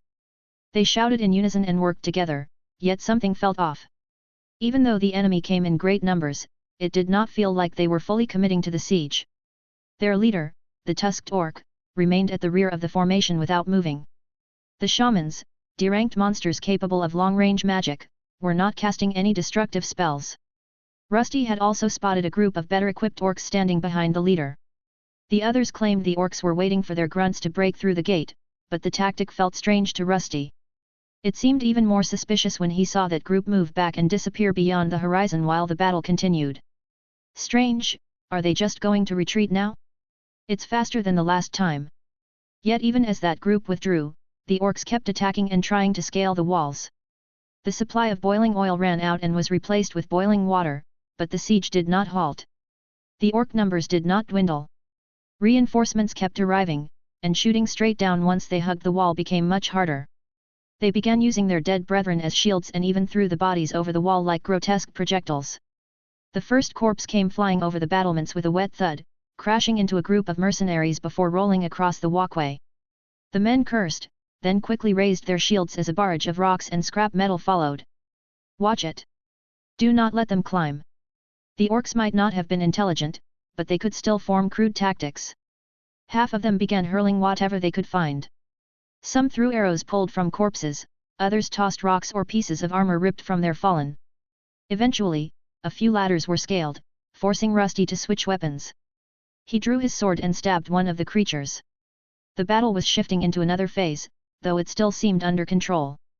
However, instead of focusing on the fight, Rusty's attention shifted to the knights nearby. A soldier had just delivered a message, and the look on their faces was grim. Is it just my imagination? Their group was holding the line here, but that did not mean the same was true for the other 2 walls. He had no way of confirming anything while he was stuck in place. His guides were not here either, since he could not risk revealing bright spheres of light if someone managed to pierce his armor. Everything should be fine. If something happens, I should get a sig. Just as he was about to turn his helmet and refocus on the battle, a faint light appeared on his right gauntlet. It was a small enchantment, neither powerful nor bright. It began to blink, and with it came the realization that something had gone terribly wrong at the western wall near the slums. Gleam sent the signal, they breached the wall and entered the city. Before leaving, he had established a connection with Gleam through a simple enchantment that a burden had helped him create. One part was inscribed on his gauntlet, the other on Gleam's armor. The enchantment allowed them to communicate across long distances. She was meant to activate it if trouble arose. The number of flashes corresponded to specific situations. They could not speak through it, but the pattern was clear. The wall had been breached. Gleam's role was to protect the children and guard his lair. She kept watch from the top of a building with a clear view of the wall. If she had sent the signal, it meant the orcs were either already inside the city or forcing their way through. It also explained the unease that had followed him throughout the battle, and the sudden disappearance of that distant group of orcs. A diversion. Rusty's grip on his sword tightened. So this was not a simple siege. As far as he knew, these orc attacks had followed the same pattern for a long time. They would assault the walls for a day, sometimes two, then withdraw after taking enough losses. This time, something had changed. Perhaps they had been preparing for this shift all along, consistently targeting the slum walls with weaker forces. Over time, that would have drawn the defenders' attention elsewhere and made entry into the city easier. Still, the tactic raised questions. If the orcs wanted to capture the city, this approach alone would not be enough. The slums held little of value, and the more important districts, those of the nobles and merchants, were still heavily fortified. This means, they probably will not help. Rusty halted after knocking an orc and its ladder back down. He understood what would likely happen next. No reinforcements would be sent to the slums.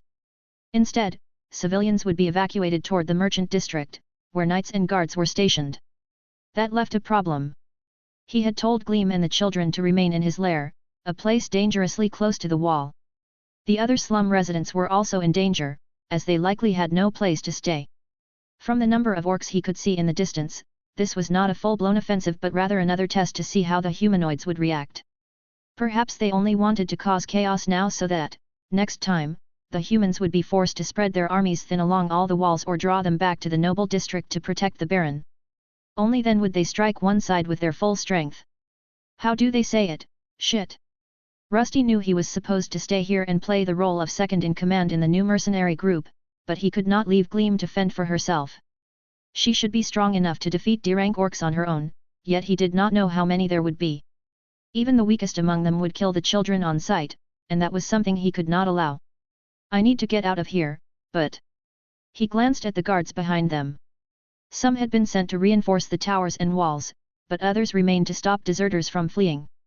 If he left now, he might be seen as one of them and imprisoned, which left him with a choice he had to make quickly. Rusty's thoughts raced, but his body froze. He could not decide. Gleam would most likely be safe, as her strength for a D-ranked monster was above average. Rollo and the others were a different matter. They had prepared an escape tunnel and could hide in it, but there was no guarantee they would reach it in time. While he hesitated, another orc clawed its way over the wall. Before he could react, it leapt forward and charged straight at him. He raised his shield, but before the creature could strike, an axe split its head cleanly in two. Second, what are you spacing out for? It was the mercenary leader, Galliena. Her chest rose and fell as she wrenched her axe free from the collapsing orc. Thick, dark blood splattered across the stone between them, but she ignored it. Her sharp eyes locked onto Rusty, narrowing as she took in his stiff stance. You trying to get yourself killed, second? It's not the time for you to die yet. You still have to help me train these guys. Rusty snapped out of it and drove his sword into the head of another orc trying to climb the wall. My apologies. I was just thinking about something. Then think later, or is it something important? It's...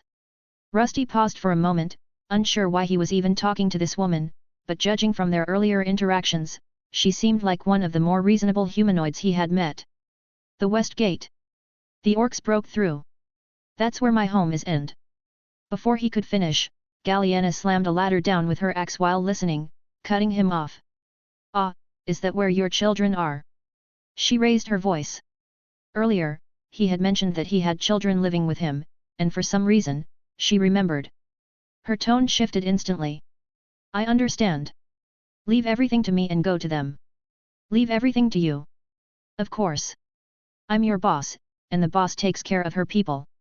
Her answer was simple, almost too simple for him to fully grasp. Then she pointed with her axe toward the pikemen blocking the way back into the city. Just go. Don't worry about them. I'll figure something out. You'll figure something out. Rusty hesitated and glanced at the approaching orcs. Their numbers were already thinning, and he was not truly needed here to secure victory. He did not know what the humanoids planned to do with the slums, but he doubted they would send many soldiers to protect the people there from any orcs that had made it through the wall. Finally, he nodded. He jumped off the wall and began sprinting toward the two men holding pikes. "What are you doing, mercenary? Get back to your post!" The knight commanding them shouted from the tower where he stood. The pikemen raised their shields to block Rusty's path, but he did not slow down. From behind him, something flew forward. It was his new boss's axe. It arced through the air and struck the guards' shields with such force that it knocked both men off balance, breaking their formation just long enough to open a gap. "Move, second! Don't let them stop you!" Rusty heard her voice and surged forward, activating one of his less flashy skills to boost his strength and speed. He forced his way through the opening, snapping the guards' pikes as they struck against his shield. He did not look back. He kept running, though he would not forget the help the woman had given him. At the same time, he could not help but wonder what punishment might await him once this was all over. "Mutiny? What are these mercenaries doing?" The knight shouted, but his voice was quickly drowned out by Galliena. "What mutiny?" "He went to reinforce the western wall, where the orcs are giving our men a hard time. So focus on your own duties, Sir Knight." The knight hesitated, clearly taken aback. He did not argue. It was obvious he suspected the truth, but chose not to press the matter in front of the adventurers and mercenaries. After a moment, he lowered his visor and turned away, while Galliena returned to fighting the orcs. Rusty, meanwhile, ran through empty streets lined with shuttered houses. During the siege, most residents had been evacuated to the church or underground shelters to keep them safe.